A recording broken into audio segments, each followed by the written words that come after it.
Hello everyone, আসসালামু আলাইকুম। তোমাদের সবাইকে স্বাগতম জানাচ্ছি 10 মিনিট স্কুলের আরো একটা ক্লাসে। এন্ড আজকে আমরা চলে আসছি আমাদের ফিজিক্স ক্লাসে, অর্থাৎ ক্লাস 10 এর তোমরা যারা এসএসসি 26 ব্যাচ আছো তোমাদের জন্য কিন্তু ভাইয়া আজকে নিয়ে আসছি হচ্ছে অধ্যায় 1 এবং 2। আমাদের যে ফিজিক্সের বইয়ের প্রথম দুইটা অধ্যায় আছে যেগুলো কিন্তু তোমাদের সবার যারা যারা হচ্ছে বাংলাদেশে পরীক্ষা দেবে, পিটেস্ট পরীক্ষা, সবারই মূলত হচ্ছে এই দুটো অধ্যায় আছে।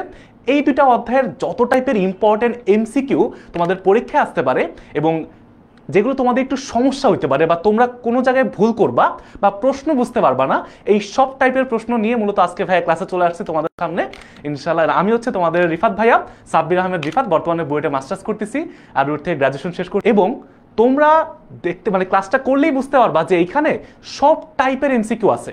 তোমাদের থিওরিটিক্যাল এমসিকিউ কোনগুলো ইম্পর্টেন্ট, তোমরা কিভাবে অল্প সময়ের মধ্যে একটা এমসিকিউ তুমি অ্যান্সার করতে পারো। অ্যান্ড যেহেতু তোমাদের পরীক্ষার মধ্যে কম সময় থাকবে, ম্যাথমেটিক্যাল টার্মস থাকবে, থিওরিটিক্যাল প্রশ্ন থাকবে, সব কিছু মিলে তোমরা কিভাবে ব্যালেন্স করতে পারো অ্যান্ড কোন কোন টিপস ফলো করলে তোমাদের এমসিকিউ আরও বেশি ভালো হবে, আরও বেশি নাম্বার এনশিওর করতে পারবা ইনশাল্লাহ, এই সব কিছু নিয়ে আজকে কথাবার্তা হবে। ভাইয়া তোমাদের সাথে নিজের এক্সপিরিয়েন্স শেয়ার করব। ক্লাস 10-এ থাকতে আমি কোন কোন প্রবলেমগুলো ফেস করছিলাম সব কিছু নিয়ে কথাবার্তা হবে। তো তোমাদের জন্য ভাই একদম যতগুলো টেস্ট পেপার তোমাদের বাজারে পাওয়া যায় সব কিছু ঘাটাঘাটি করে বেস্ট 50টা এমসিকিউ, যেগুলো প্রত্যেকটা হয় কোনো বোর্ডে আসছে, না হলে বাংলাদেশের বেস্ট কোনো স্কুলে আসছে, এইগুলোই মূলত আজকে তোমাদের ক্লাসে নিয়ে আসছি। আমরা শুরুতে দুইটা জিনিস না 3টা জিনিস হাতের কাছে রাখবো। প্রথম জিনিস হচ্ছে অবশ্যই ভাইয়ার সামনে তোমাদের সামনে আমি থাকবো ইনশাল্লাহ, অ্যান্ড এক গ্লাস পানি রাখবা, একটা ক্যালকুলেটর রাখবা, খাতা কলম তো অবশ্যই থাকবে।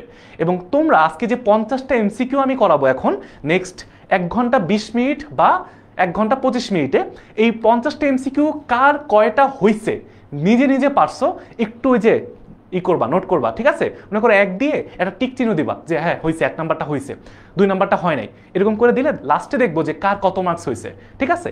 এটা হলো কথা। আচ্ছা, একদম শুরুতে দেখো আমরা আজকে কোন বোর্ডের প্রশ্ন সলভ করতেছি, মোটামুটি এইখানে সবকিছুই লেখা থাকবে, কারণ আজকে দেখবা বোর্ড প্রশ্নের বাইরে তো নাই। ইভেন এই বোর্ড প্রশ্নগুলাই আবার তোমাদের বিভিন্ন ঢাকা বলো, রাজশাহী বলো, চিটাগাং, খুলনা, বরিশাল সব জায়গা থেকেই মোটামুটি এখান থেকেই স্কুলে বেস্ট স্কুল থেকে এই প্রশ্নগুলাই তোমাদের পরীক্ষায় আসে। তো আমরা আজকে ওই সব কিছু নিয়েই ইনশাল্লাহ ক্লাসটা করব। প্রথম যে এমসিকিউটা, হ্যাঁ আমি তোমাদেরকে একটু বলে দিই, একদম শুরুতে একটা কথা বলি, সবাই একটু জাস্ট নোট করে রাখবা। সেটা হচ্ছে আমরা আজকে ক্লাসটা করব, এই ক্লাসের মধ্যে কি শুধু ম্যাথ করব, শুধু থিওরি করব না, আমরা এখানে থিওরিটিক্যাল প্রশ্ন কোনগুলো আসতে পারে তোমাদেরকে বলবো, এই ম্যাথগুলো কিভাবে আসতে পারে, আর সবচেয়ে ইম্পর্টেন্ট দেখবা এমন একটা ম্যাথ করতেছো ওই ম্যাথে তুমি ভুল করে ফেলছো, বাট সহজ ম্যাথ, তো কোথায় ভুল করবা এটা বলে দেবো, ঠিক আছে? একটু ক্লাসটা শুরু করে এখন আসো, তারপর আস্তে আস্তে আরও বেশি শিখবো। অ্যান্ড তারপরে এই ক্লাসের শেষের যে এমসিকিউগুলো আছে ওগুলো আরও বেশি ইম্পর্টেন্ট। হ্যাঁ, তো সবগুলো ইম্পর্টেন্ট, ওগুলো একটু বেশি ইম্পর্টেন্ট, তো ক্লাস করতে করতে বুঝবা, সমস্যা নেই। অ্যান্ড যেটা লাস্ট কথা বলবো যে পরীক্ষায় কীভাবে ভাইয়া আমরা হচ্ছে ফিজিক্সে ভালো করব, এগুলো নিয়েও ভাইয়া ক্লাসের ফাঁকে ফাঁকে বিভিন্ন সময় তোমাদের সাথে কথা বলবো ইনশাল্লাহ, ঠিক আছে? তো আমরা কি সবাই রেডি, তাই না? আমরা সবাই ক্লাসের জন্য রেডি।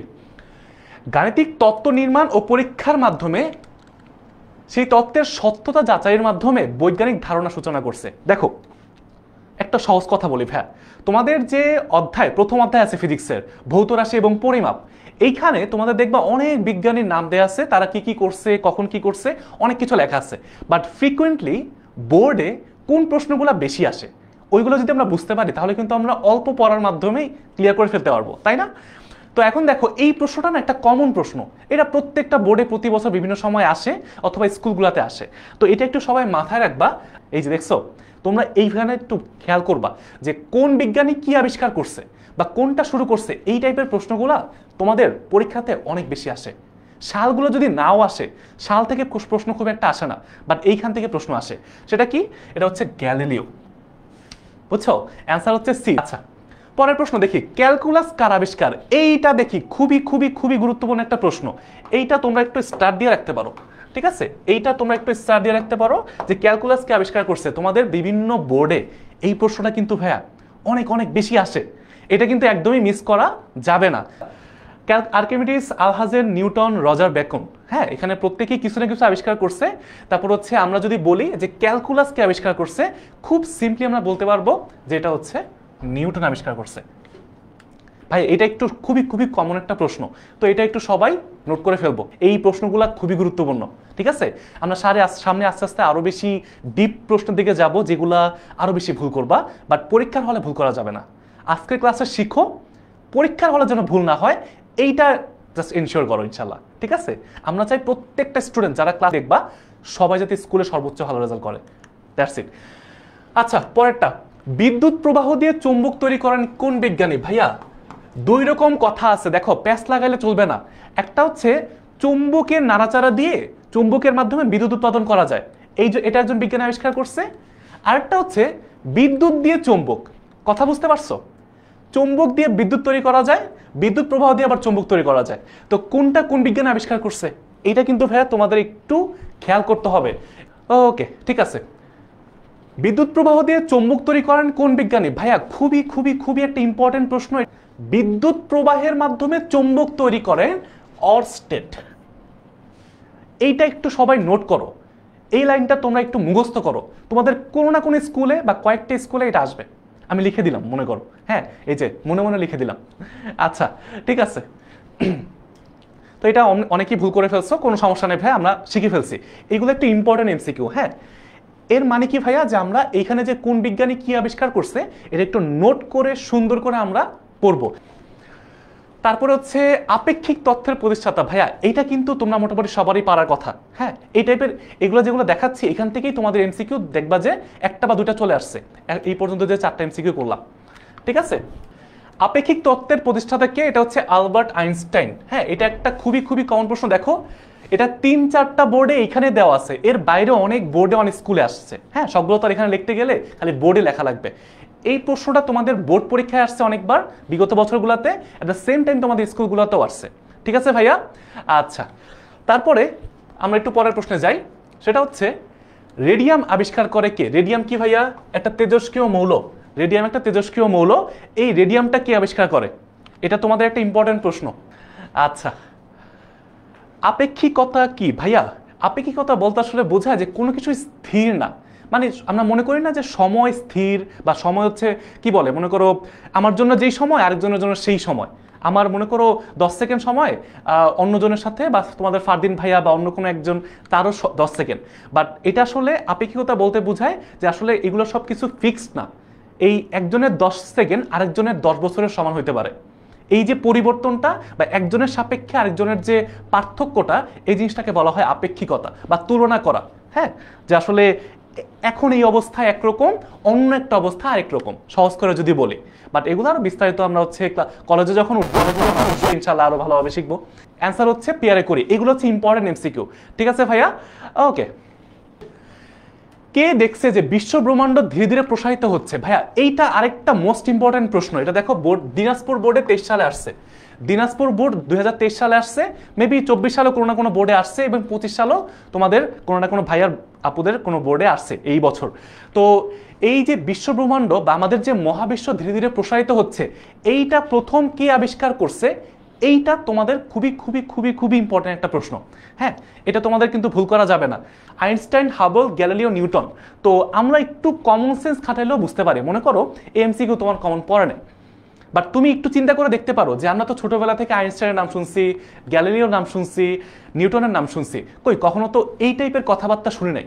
তার মানে একজন কি আছে, এই যে আমাদের বিজ্ঞানী হাবল সাহেব, সে কিন্তু এখানে একটু মানে আলাদা। তো আমার মনে হইতেছে যে হ্যাঁ, হাবলই হইতে পারে।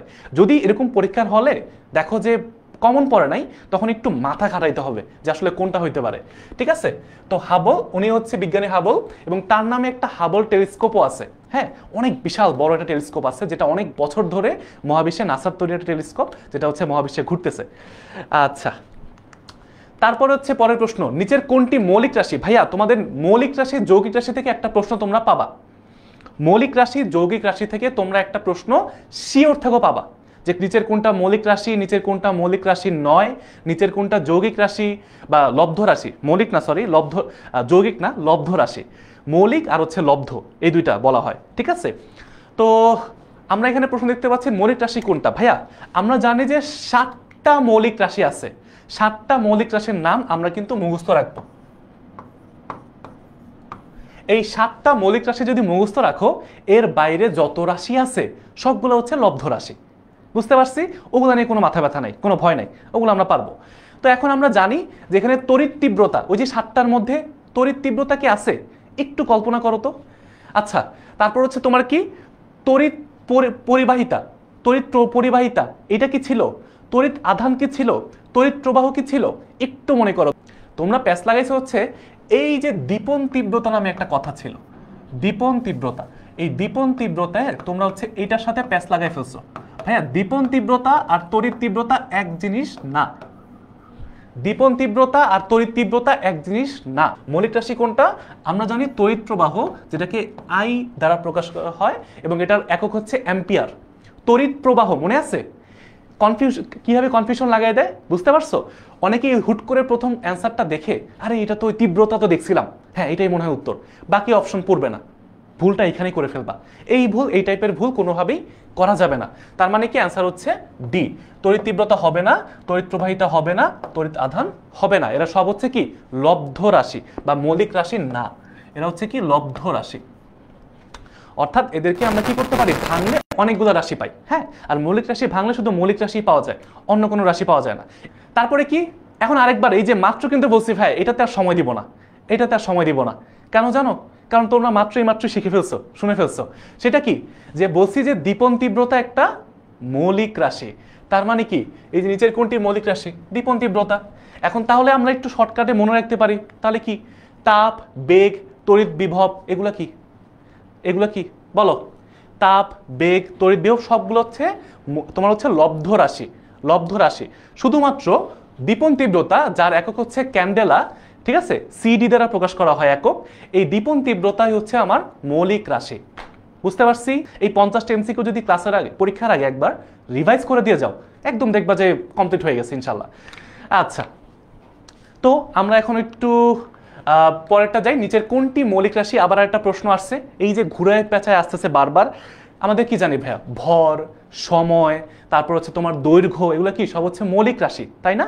তারপর তাপমাত্রা, তারপর হচ্ছে তোমার দীপন তীব্রতা, তড়িৎ প্রবাহ, এগুলো সবগুলোই কি মৌলিক রাশি। তারপর হচ্ছে আরো কিছু আছে, এগুলো বলবো না কারণ এখন বললে তোমরা এমসিকিউ পেয়ে যাবা। এখন এইখানে দেখো তাপ, শক্তি, তাপমাত্রা, পরিবাহিতা, তোমাদের মধ্যে প্যাচ লাগবে কোথায় জানো? তোমরা এমসিকিউতে কোথায় ভুল করবা? তোমরা এই তাপ এবং হচ্ছে এই তাপমাত্রা, এই দুইটা জায়গার মধ্যে তোমরা প্যাচ লাগাই ফেলবা। তোমার প্যাচ লাগবা কি হবে? সেটা হচ্ছে ভাইয়া দুইটাই তো মনে হয় কাছাকাছি মনে হয় না। তাপ একটা শক্তি, বুঝো, আর তাপমাত্রা কি শক্তির পরিমাপ। এই তাপমাত্রা হচ্ছে একটা মৌলিক রাশি, তাপমাত্রা একটা মৌলিক রাশি। এটা সবাই একটু মনে রাখবো ভাইয়া, একটু মনে রাখবো। এইখানে তোমরা ভুল করলে কিন্তু অনেক মানে সহজ জিনিস ভুল করে আসবা। এরকম কনফিউশন দেখো দিনাজপুর বোর্ডে আসছে এবং অন্যান্য বোর্ডেও আসছে, সবগুলো এখানে হয়তো লেখা হয় না। কিন্তু তোমরা একটু খেয়াল রাখবা যে এইখানে যতগুলো প্রশ্ন আজকে সলভ করবো, হয় তোমাদের কোনো ভালো স্কুলে আসছে, না হলে বোর্ড পরীক্ষায় আসছে। ঠিক আছে, বুঝতে পারছি সবাই? তার মানে কি নয় আনসার? সবাইকে আমরা খাতার মধ্যে করতেছি তো। এবং এরপরে যে প্রশ্নটা, নিচের কোনটি মৌলিক রাশি নয়? তোমরা এই টাইপের প্রশ্নগুলোতে জানো এই নয় কথাটা খেয়াল রাখো না। নিচের কোনটি মৌলিক রাশি নয়, এই যে নয়টা আমরা যখন পরীক্ষার মধ্যে বসি, তোমাদের স্যারদের, টিচারদের একটা খুবই ফেভারিট একটা টপিক বা ফেভারিট প্রশ্ন এরকম যে নিচের কোনটা লব্ধ রাশি নয়, নিচের কোনটি কি বলে ভেক্টর রাশি নয়। এই নয় কথাটা না আমাদের যখন মাথার মধ্যে বসি না, আমরা যখন পরীক্ষার মধ্যে বসি, মাথার মধ্যে এই জিনিসটা কাজ করে না বা চোখ এই জিনিসটাকে খেয়াল করে না। তো তোমরা প্রশ্নটা ভালো করে পড়বা। এমসিকিউতে ভুল করার অন্যতম বড় কারণ হচ্ছে ভাই আমরা প্রশ্ন ঠিকমতো পড়ি না। যেমন এখানে দেখো মৌলিক রাশি দেখে তুমি তড়িৎ প্রবাহ দেখে বুঝলে আরে এটা তো মৌলিক রাশি। এরপরে যে নয় কথাটা আছে, এই কথা যে নয় কথাটা আছে, তোমরা কিন্তু এই জিনিসটা খেয়াল করবা না অনেকে।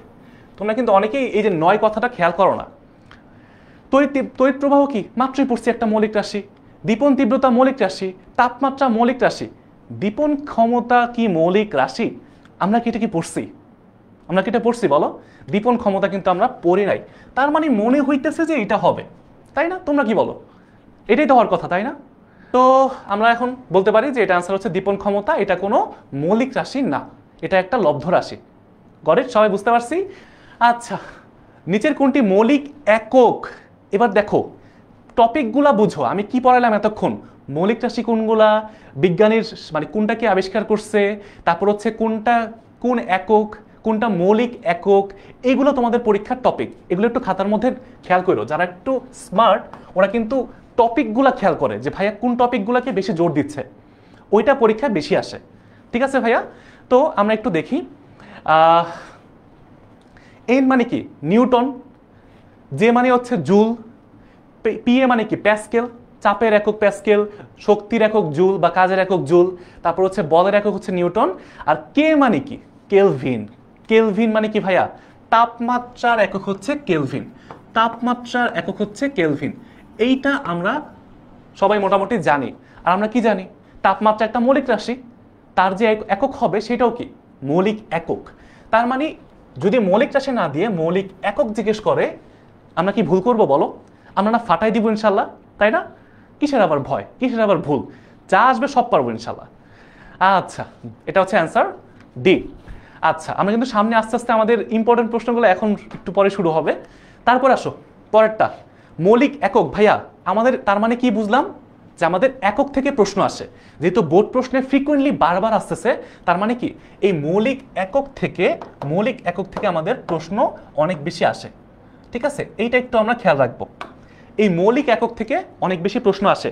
মাঝে মাঝে মৌলিক রাশি থেকে আসে না, বাট মৌলিক একক থেকে আসে। আচ্ছা, এই তো জোস। ক্যান্ডেলা। ভাইয়া ক্যান্ডেলা কিসের একক? ক্যান্ডেলা কিসের একক?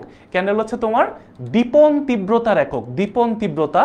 এবং ক্যান্ডেলাকে সি এবং ছোট হাতের ডি অথবা ছোট হাতের সিডি, যেটাই হোক, ছোট হাতের সি ছোট হাতের ডি, এটা দিয়ে প্রকাশ করা হয়। বুঝতে পারছি? সিডি দ্বারা প্রকাশ করা হয়। আচ্ছা, তার মানে মৌলিক একক হচ্ছে ক্যান্ডেলা, কারণ জুল, নিউটন, প্যাসকেল কোনোটাই কি মৌলিক রাশির একক না, কোনোটাই মৌলিক একক না। আচ্ছা, তারপরে প্রশ্ন লব্ধ রাশি। ভাই এগুলো মোটামুটি এখন বুঝে ফেলছি, এগুলো সময় নষ্ট করবো না। যেমন দেখো, তাপমাত্রা কি? মৌলিক রাশি। পদার্থের পরিমাণ, এইটা তোমাদের কনফিউশন হইতে পারে। দীপন তীব্রতা একটা মৌলিক রাশি, আর এই যে তাপ, আচ্ছা চারটাই ধরো টিক চিহ্ন দিয়ে দিলাম। এখন দেখি তো তোমরা কনফিউজড হয়ে কি বলবা। কারণ পদার্থের পরিমাণ নাকি তাপ, কোনটা বলো? এইটা নাকি এইটা? কোনটা হচ্ছে লব্ধ রাশি? 7টা মৌলিক রাশি মুখস্থ রাখবা আজকে। এখন থেকে 7টা মৌলিক রাশি মুখস্থ রাখবা। এর বাইরে যত কিছু আসবে সবকিছু লব্ধ রাশি। সোজা বাংলা কথা, বুঝছো? আমরা একটা মনে রাখবো, ভাই আমাদের এত পড়ালেখা কেন করা লাগবে? আমরা অল্প অল্প করে পড়বো, টেকনিক্যালি পড়বো, যাতে আমাদের অল্প পড়াতে বেশি কভার হয়ে যায়। বুঝছো? আচ্ছা, অ্যান্সার কি? লব্ধ রাশি হচ্ছে তাপ। আর পদার্থের পরিমাণ একটা মৌলিক রাশি, এটা সবাই একটু মনে রেখো, এখান থেকে প্রশ্ন আসে। আচ্ছা, আন্তর্জাতিক পদ্ধতিতে পদার্থের পরিমাণের একক কি? এটা সবাই মোটামুটি জানি, আমরা কেমিস্ট্রিতে পড়ছি। এটা কি? এটা হচ্ছে মোল। আমরা জানি এটা আর সময় নষ্ট করবো না এখন। এটা হচ্ছে মোল। গেল সবার? ঠিক আছে, 14 নম্বরটা পারছি যে পদার্থের পরিমাণের একক হচ্ছে মোল। ওকে, দীপন তীব্রতার একক ক্যান্ডেলা, আমরা একটু আগে পড়লাম। এটা হচ্ছে মোটামুটি, এগুলো সব একটু এই জিনিসগুলা, হ্যাঁ, কোন বিজ্ঞানী কি আবিষ্কার করছে, মৌলিক রাশি কোনগুলা, লব্ধ রাশি কোনগুলা, এবং তারপর হচ্ছে তোমার কি বলে এই যে এককগুলা, কোনটার একক কি, এগুলা থেকে তোমাদের দেখবা একটা না একটা বা দুইটা তুমি এমসিকিউ পেয়ে যেতে পারো। মিনিমাম একটা পাবা তোমার স্কুলে বা দুইটা পাবা। তো এই জায়গাগুলো একটু ক্লিয়ার করতে হবে। তারপরে আসো, এইটা একটা মজার প্রশ্ন, আর আমি জানি তোমরা এটা ম্যাক্সিমাম তোমরা 80% ভুল করবা। তোমরা একটু করো, আমাকে অ্যান্সারটা বলো। আমি জানি তোমরা এখানে 80%, 80% মানুষ ভুল করবা। এই এমসিকিউ থেকে হচ্ছে আসল মজা এখন থেকে শুরু। এখন একটু অ্যান্সার করি, দেখি এই 1 পিকোমিটার সমান সমান কত সেন্টিমিটার। ভালো করে বুঝো, এখানে যে অপশনগুলো আছে, যারা যারা এখানে মুখস্থ বসাই দিবা এরা ভুল করবা। পরীক্ষাতে এইভাবে একটু ঘোরাই দিবে। এটা 2টা বোর্ডে এখানে লেখা আছে, এটা আরো অনেক বোর্ডে আসতে পারে। তো আমরা এখন দেখব। ভাইয়া এখন দেখো ভুলটা কোথায় করবা। আমরা জানি যে 1 পিকোমিটার সমান সমান 1 পিকোমিটার সমান সমান 10⁻⁻12 মিটার। কি বললাম? 1 পিকোমিটার সমান সমান 10⁻⁻12 মিটার। বাট আমাকে কি বলছে প্রশ্নে? কি বলছে? সেন্টিমিটার। সেন্টিমিটার বলছে। আছে কিসে? মিটারে। মিটার থেকে সেন্টিমিটারে যাইতে হলে কি করতে হয়? 100 দিয়ে গুণ করতে হয়। That's it. আমি যদি এখন এটাকে যদি কি করি, 100 দিয়ে গুণ করে দিই, তাহলে পাবো হচ্ছে সেন্টিমিটার। তোমরা দেখবা অপশনের মধ্যে দুইটাই থাকবে, 12 থাকবে আবার সঠিক উত্তরও থাকবে। এখন তুমি যদি ভাইয়া ভুল করে ফেলো তাহলে কিন্তু সহজ প্রশ্ন ভুল করে আসলা, 1 নাম্বার শেষ। বাসায় তো এসে মনে করো পরীক্ষা দিয়ে বের হয়ে খুব খুশি, অনেক ভালো পরীক্ষা হয়েছে, বাসায় এসে দেখলা আরে এ কি অবস্থা, এটা থেকে ওটা গেল কেমনে। দেখো এটা যদি গুণ করো তুমি ক্যালকুলেটরে করতে পারো বা অন্যভাবে করতে পারো, মনে রাখবা এটা হয়ে যাবে এরকম 10 ইনভার্স 10 সেন্টিমিটার হয়ে যায়। প্রশ্ন একটু ভালো করে পড়তে হবে, এটা কি মিটারে বলছে, সেন্টিমিটারে বলছে, নাকি মিলিমিটারে বলছে, না কিলোমিটারে বলছে, এইটা একটু খেয়াল রাখবে। তো দেখো এটা হচ্ছে অ্যান্সার ডি, অর্থাৎ 1 পিকোমিটার সমান সমান হচ্ছে 10 ইনভার্স 10 সেন্টিমিটার। বুঝছি সবাই? আচ্ছা ঠিক আছে। তারপরে ওজনের মাত্রা কোনটা দেখি, ওজনের মাত্রা কোনটা ভাইয়া, ওজনের মাত্রা কি হবে? দেখো ওজন জিনিসটা কি, ওজন মানে বলতে আসলে কি বোঝায় আমরা এইটা একটু চিন্তা করব। অনেকে এটা সহজে পারবো, অনেকে একটু বুঝবো না। ভাইয়া এখানে যতগুলা মাত্রা আছে আমরা মোটামুটি জানি যে মাত্রা কিভাবে বের করতে হয়, হ্যাঁ, বাট আরো একটু সহজ করে বলি তো ভাইয়া, ওজন মানে কি আসলে?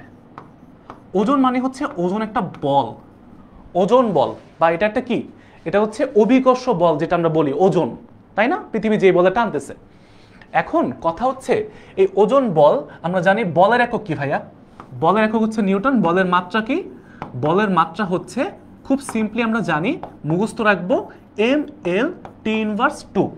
এটা হচ্ছে বল, মনে রাখবা যতগুলো বল আছে সব বলের একক হচ্ছে মানে মাত্রা হচ্ছে এটা।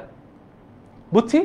এই যে আমাদের ওজন বল, তারপর হচ্ছে যে তোমার হচ্ছে কি বলে নর্মালি যে বল, বা যদি বলে ঘর্ষণ বল, যাই হোক বল বললে আমরা বুঝবো যে এটার মাত্রা হচ্ছে mL/T⁻²। বলের মাত্রা হচ্ছে mL/T⁻², আমরা সবাই জানি। এইটাই কিন্তু হচ্ছে ওজনের, ওজন একটা বল, ওজন বল বলি আমরা, অভিকর্ষ বল যেটা। তো ওই জায়গায় আমরা কি করব, সেম জিনিস, কোনো পার্থক্য নাই। বাট তোমাদের পরীক্ষার হলে যখন এটা দিবে না, ওই প্রেশারের মোমেন্টে তখন মনে হবে ভাই এটা কি জানি কোত্থেকে জানি দিছে, মনে হবে পাই না। বাট এরকম কিচ্ছু না, একদম সহজ, একদম সহজ।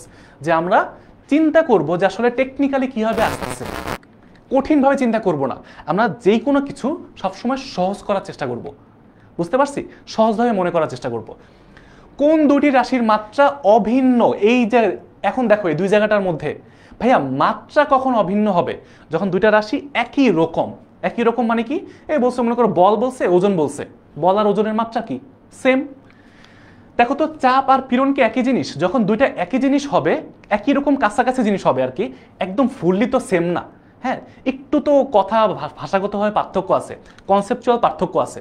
বাট যদি চিন্তা করি নর্মাল সেন্সে, তাহলে কি চাপ আর পীড়ন কি একই জিনিস? কল্পনা করি। কাজ আর ক্ষমতা কি একই জিনিস ভাইয়া? কাজ আর শক্তি তো কাছাকাছি বলা যায়, কাজের একক যা শক্তির একক তা, তার মানে ওইটা ঠিক আছে। বাট কাজ আর ক্ষমতা তো একই না, কাজের একক হচ্ছে জুল, ক্ষমতার একক হচ্ছে ওয়াট, তার মানে এটা তো ভুল। তড়িৎ প্রবাহ আর দীপন তীব্রতা মানে কাইন্ড অফ বলা যায় যে সে ত্বরণ আর দ্রুতি। ভাইয়া এখন কাজ আর ক্ষমতা তো ভিন্ন, তড়িৎ প্রবাহ দীপন তীব্রতা তো ভিন্ন, সরি আর কি একই বলছিলাম, ভিন্ন হবে। তারপর ত্বরণ আর দ্রুতি দুটো কি ভিন্ন জিনিস হবে না? তার মানে কি তোমার হচ্ছে সবগুলো হচ্ছে ভিন্ন। প্রশ্নে কি বলছে? প্রশ্নে বলছে হচ্ছে অভিন্ন, মানে কি একই রকম, একই। উত্তর কি কোনটা হচ্ছে একই? তো এখানে তড়িৎ প্রবাহ দীপন তীব্রতা কখনো একই না। ত্বরণ আর দ্রুতি হচ্ছে এক জিনিস, বেগ যেটা বেগের স্কেলার রাশি আমরা দ্রুতি বলি, হ্যাঁ, যেটা দিক থাকে না, দ্রুতি। আর ত্বরণ কি? এটা হচ্ছে তোমার বেগ পরিবর্তনের হারকে ত্বরণ বলে, মানে দুইটা আলাদা জিনিস, একরকম না। তার মানে কি তিনটাই বাদ। চাপ আর পীড়ন হচ্ছে একই জিনিস, বাট একটু পার্থক্য আছে, কিন্তু এদের এককগুলো সেম। চাপ আর পীড়নের একক সেম, চাপ আর পীড়নের একক সেম, দুইটাই হচ্ছে প্যাসকেল। যাদের এরকম একক সেম হয়ে যাবে ওদের মাত্রাও কি অভিন্ন বা একই হবে। বুঝতে পারছি? আচ্ছা তারপরে আসি, v² = u² + 2as, এই টাইপের প্রশ্নগুলো তোমাদের পরীক্ষায় অনেক বেশি আসে। এখানে কি আসছে যে 2as এর মাত্রা কত? ভাইয়া 2as এর মাত্রা, মাত্রা মানে কি? আমরা জাস্ট সিম্পলি চিন্তা করব, এখানে দেখো 2as বলছে, 2 এর কোনো তো মাত্রা এখানে নাই নাকি? a আছে, s আছে। a মানে কি? a মানে হচ্ছে ত্বরণ, আর s মানে হচ্ছে সরণ। ত্বরণ বা এক্সেলারেশন, সরণ। তারপর হচ্ছে এটা আমরা জাস্ট এখানে লিখতে পারি যে সরণ। এখন দেখো 2 এর কোনো কাজ এখানে নাই, 2as বলছে, বা 2 এর কোনো কাজ এখানে নাই। তার মানে আমরা যদি এখন এই ত্বরণের যে মাত্রা আমরা জানি LT ইনভার্স 2, এটা আমরা কিন্তু জানি, তাই না? আচ্ছা, যদি আবার কারো মনে হয় ভাই আমরা তো ত্বরণের মাত্রা জানি না, একক থেকে মাত্রা শিখবা। একক মানে কি ভাইয়া? ত্বরণের একক হচ্ছে মিটার পার সেকেন্ড স্কোয়ার। তো আমরা জানি 3টা রাশির কিন্তু আমরা মাত্রা জানি, দৈর্ঘ্যের মাত্রা L, সময়ের মাত্রা T, এবং হচ্ছে ভরের মাত্রা বড় হাতের M, LTM। এই 3টা দিয়ে মূলত আমরা সব কিছু প্রকাশ করতে পারি, 3টা মৌলিক রাশির মাত্রা। তো এখন ভাইয়া মিটার কি? দৈর্ঘ্যের একক, দৈর্ঘ্য মানে কি? L। তারপর সময় কি? সেকেন্ড না? সময়ের একক হচ্ছে সেকেন্ড, সময়ের মাত্রা কি? T, আর উপরে -2। তার মানে কি? LT inverse 2। আর স্মরণ তো মাত্রই বললাম, স্মরণ মানে কি? দৈর্ঘ্য, দৈর্ঘ্যের মাত্রা হচ্ছে L, তার মানে কি দাঁড়ায়? L square T inverse 2। এটাই হচ্ছে আমার এইটুকু অংশের মাত্রা, এইটুকু অংশের মাত্রা। বুঝতে পারছি? বুঝতে পারছি আমরা? তার মানে অ্যান্সার হচ্ছে এ। তারপরে দেখো, স্লাইড ক্যালিপার্স দ্বারা ন্যূনতম কত দূরত্ব মাপা যায়? স্লাইড ক্যালিপার্স দ্বারা, এটা একটা বোর্ডের প্রশ্ন। দেখো কোন বোর্ডে আসছে? কুমিল্লা বোর্ড 24 সালে আসছে, জাস্ট রিসেন্ট প্রশ্ন, বুঝছো? কুমিল্লা বোর্ডে আসছে, ঢাকা বোর্ড 26-ও তো আসতে পারে, রাজশাহী বোর্ড 26-ও তো আসতে পারে, যে বোর্ডে আসো। মনে রাখবা ভাইয়া, স্লাইড ক্যালিপার্সের ন্যূনতম দূরত্ব এটা হচ্ছে কি জানো? সবচেয়ে কম দূরত্ব কি? এই যে ভার্নিয়ার ধ্রুবকটা আছে না, এটা হচ্ছে সবচেয়ে কম দূরত্ব, এই পর্যন্তই মাপা যায়। হ্যাঁ, এখানে 0.01 অনেকে বলতেছো আন্দাজে, বা 0.1 বলতেছো, এটা আসলে ফিক্স না ভাইয়া। হ্যাঁ, বাট আমরা সহজ করে বলবো যে ভার্নিয়ার ধ্রুবক যত, তত পর্যন্ত মাপা যায়। ঠিক আছে? আচ্ছা, তো বিশে হচ্ছে অ্যান্সার ডি। তারপর একটু দেখি, ভার্নিয়ার স্কেলের সাহায্যে সর্বনিম্ন কত দৈর্ঘ্য মাপা যায় যখন ভার্নিয়ারের ভাগ সংখ্যা 10? ভাইয়া এই টাইপের প্রশ্ন একটু দেখো, যখন ভার্নিয়ারের ভাগ সংখ্যা বলা থাকে, ভার্নিয়ারের ভাগ সংখ্যা বলা থাকে, সর্বনিম্ন কত দৈর্ঘ্য মাপা যায়? সর্বনিম্ন কত দৈর্ঘ্য মাপা যায়? আমরা জানি যে ভার্নিয়ার ধ্রুবক হচ্ছে আমরা দুইভাবে বের করতে পারি। এর মধ্যে একটা ভাবে বের করা যায় এরকম করে, যে S/N, এটা হচ্ছে আমাদের সূত্র। তো সেইখানে আমরা জানি যে তোমার হচ্ছে এস মানে হচ্ছে প্রধান স্কেলের সর্বনিম্ন ঘরের সংখ্যা। এটা কত? আমরা জানি একটা প্রধান স্কেল বা নর্মাল স্কেল যেগুলো আমাদের বাসায় থাকে, ওগুলো হচ্ছে সর্বনিম্ন 1 মিলিমিটার মাপা যায়। তার মানে এই এস এর মান হচ্ছে 1 মিলিমিটার। আর এন মানে কি ভাইয়া? এন মানে হচ্ছে ভাগ সংখ্যা। ভাগ সংখ্যা মানে কত? এই যে প্রশ্নে দেয়া আছে ভার্নিয়ার ভাগ সংখ্যা 10। তার মানে 1 মিলিমিটারকে আমরা 10 দিয়ে ভাগ করলে পাবো কত? 0.1 মিলিমিটার। এখন ভাইয়া যারা হচ্ছে 0.1 এ নাম্বারে দেখে ঠাস করে অ্যান্সারটা দিয়ে দিবা, তারা ঠাস করে একটা গোলাপে আস্তে আস্তে একটা ঘরের কোনায় বসে কান্নাকাটি করবা। ঠিক আছে? কারণ আমি জানি তোমরা কোথায় ভুল করছো। ভাইয়া এটা 1 মিলিমিটার। তুমি একটু চোখটা একটু খুলো, এম কি একটা না দুইটা? একটু ভালো করে দেখো তো। এখন হচ্ছে এম হচ্ছে একটা মিটার। আমার অ্যান্সার কি? 0.1 মিলিমিটার। এখানে সবগুলো অ্যান্সার হচ্ছে কি আছে? মিটারে আছে। ভাইয়া তাহলে কি হবে? 0.1 দিলে কি হবে বলো? হবে না তো। এইখানেই তোমরা ভুল করবা। তোমরা দেখো না যে পারা জিনিস ভুল করে আসো, বাসায় এসে দেখো যে ভাই হয় না। বোর্ড প্রশ্নের মধ্যে এইভাবে ছোট ছোট জায়গায় ঘুরে দেয়, এই জায়গায় ঘুরে দেয়, আর কিচ্ছু না। তার মানে কি ভাই, আমরা এখন এইটাকে কি করব? যেহেতু দেখতে পাচ্ছি সবগুলো হচ্ছে মিটারে আছে আমার উত্তরগুলা, আমি একটু মিলিমিটার থেকে মিটারে নেই না, কোনো সমস্যা আছে বলো? 0.1 মিলিমিটারকে যদি আমি এখন 1000 দিয়ে ভাগ করি, তাহলে কিন্তু একটা এম চলে যায়। কত হয় জানো? এটা হচ্ছে 0.0001 মিটার। অর্থাৎ মিলিমিটার থেকে মিটারে নিতে হইলে 1000 দিয়ে ভাগ করতে হয়। ছোট সংখ্যা থেকে বড় সংখ্যায় উঠতে হইলে, উপরের দিকে উঠতে হইলে ভাগ করতে হয়, নিচের দিকে নামতে হইলে গুণ করতে হয়। এটা সব একটু মনে রাখবা। ঠিক আছে? তার মানে কি অ্যান্সার হচ্ছে ডি। আচ্ছা ঠিক আছে, তার মানে কি অ্যান্সার হচ্ছে ডি, অর্থাৎ 0.0001 মিটার। ভুল কোথায় করছি বুঝতে পারছি? আচ্ছা তারপরে আসো, কই গেল? হ্যাঁ, এইটা একটা খুবই খুবই খুবই কমন একটা প্রশ্ন।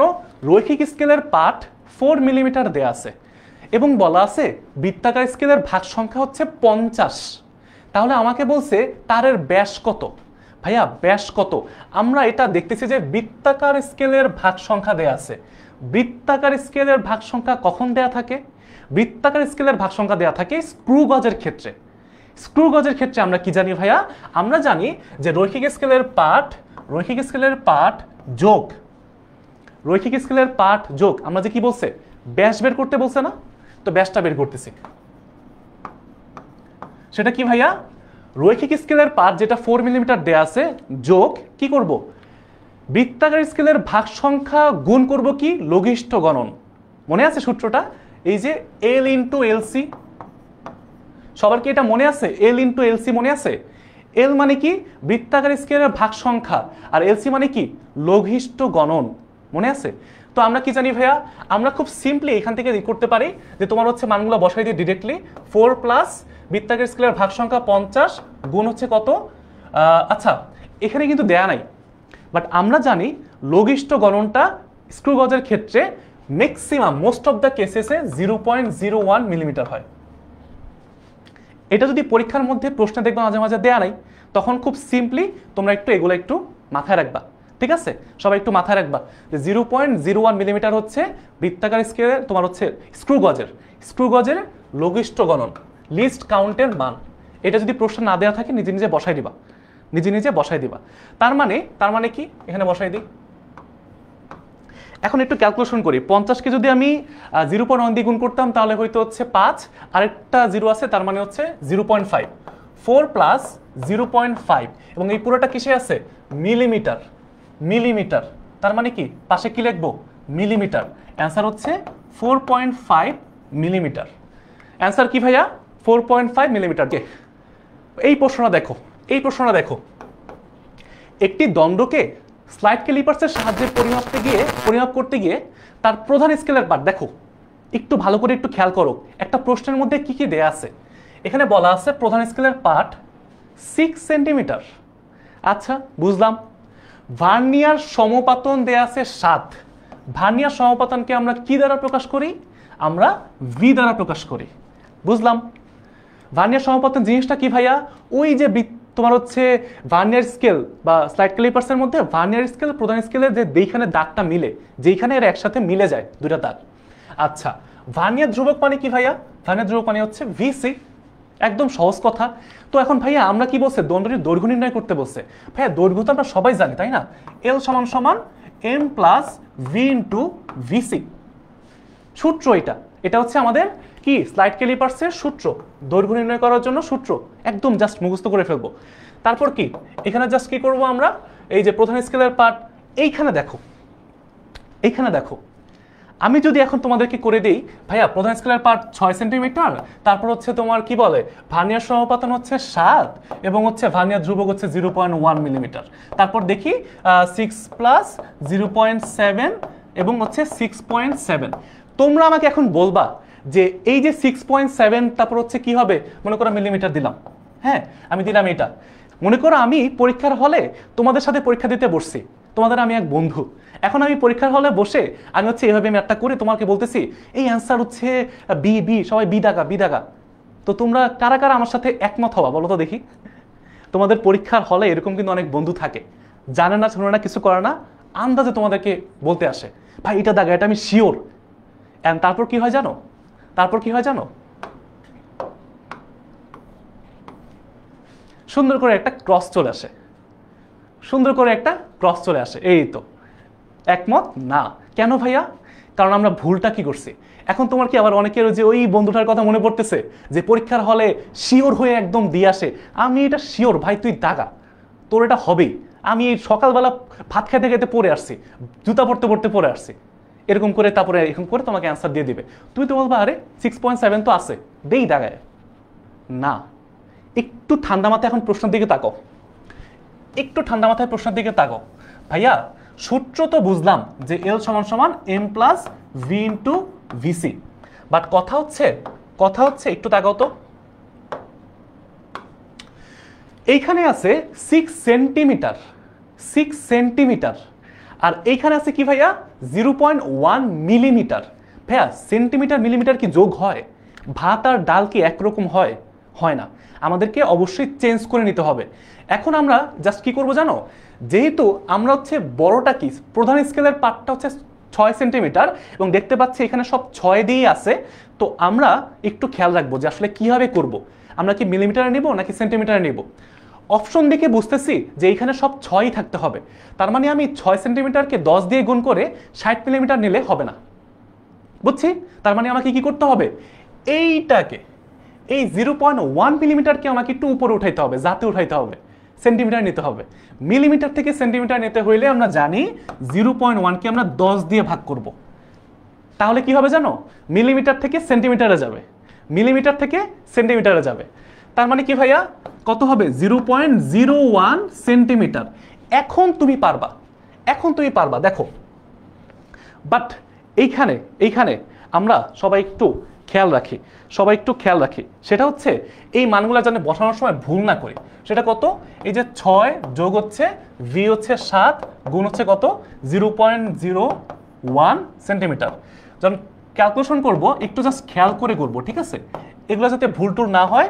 এবং 6.07 সেন্টিমিটার, 6.07 সেন্টিমিটার কোথায় আছে, অ্যান্সার আছে ডিতে। এইভাবে তোমাদেরকে ভেঙে বুঝাই দিলাম যাতে তোমরা একটু ভুল না করো, বুঝছো, ঠিক আছে। আচ্ছা, অ্যান্সারটা এখানে দেয়া নাই মনে হয়, জাস্ট অ্যান্সারটা দেয়া নাই, তো অ্যান্সার হচ্ছে ডি। ওকে, পরের প্রশ্ন আসো।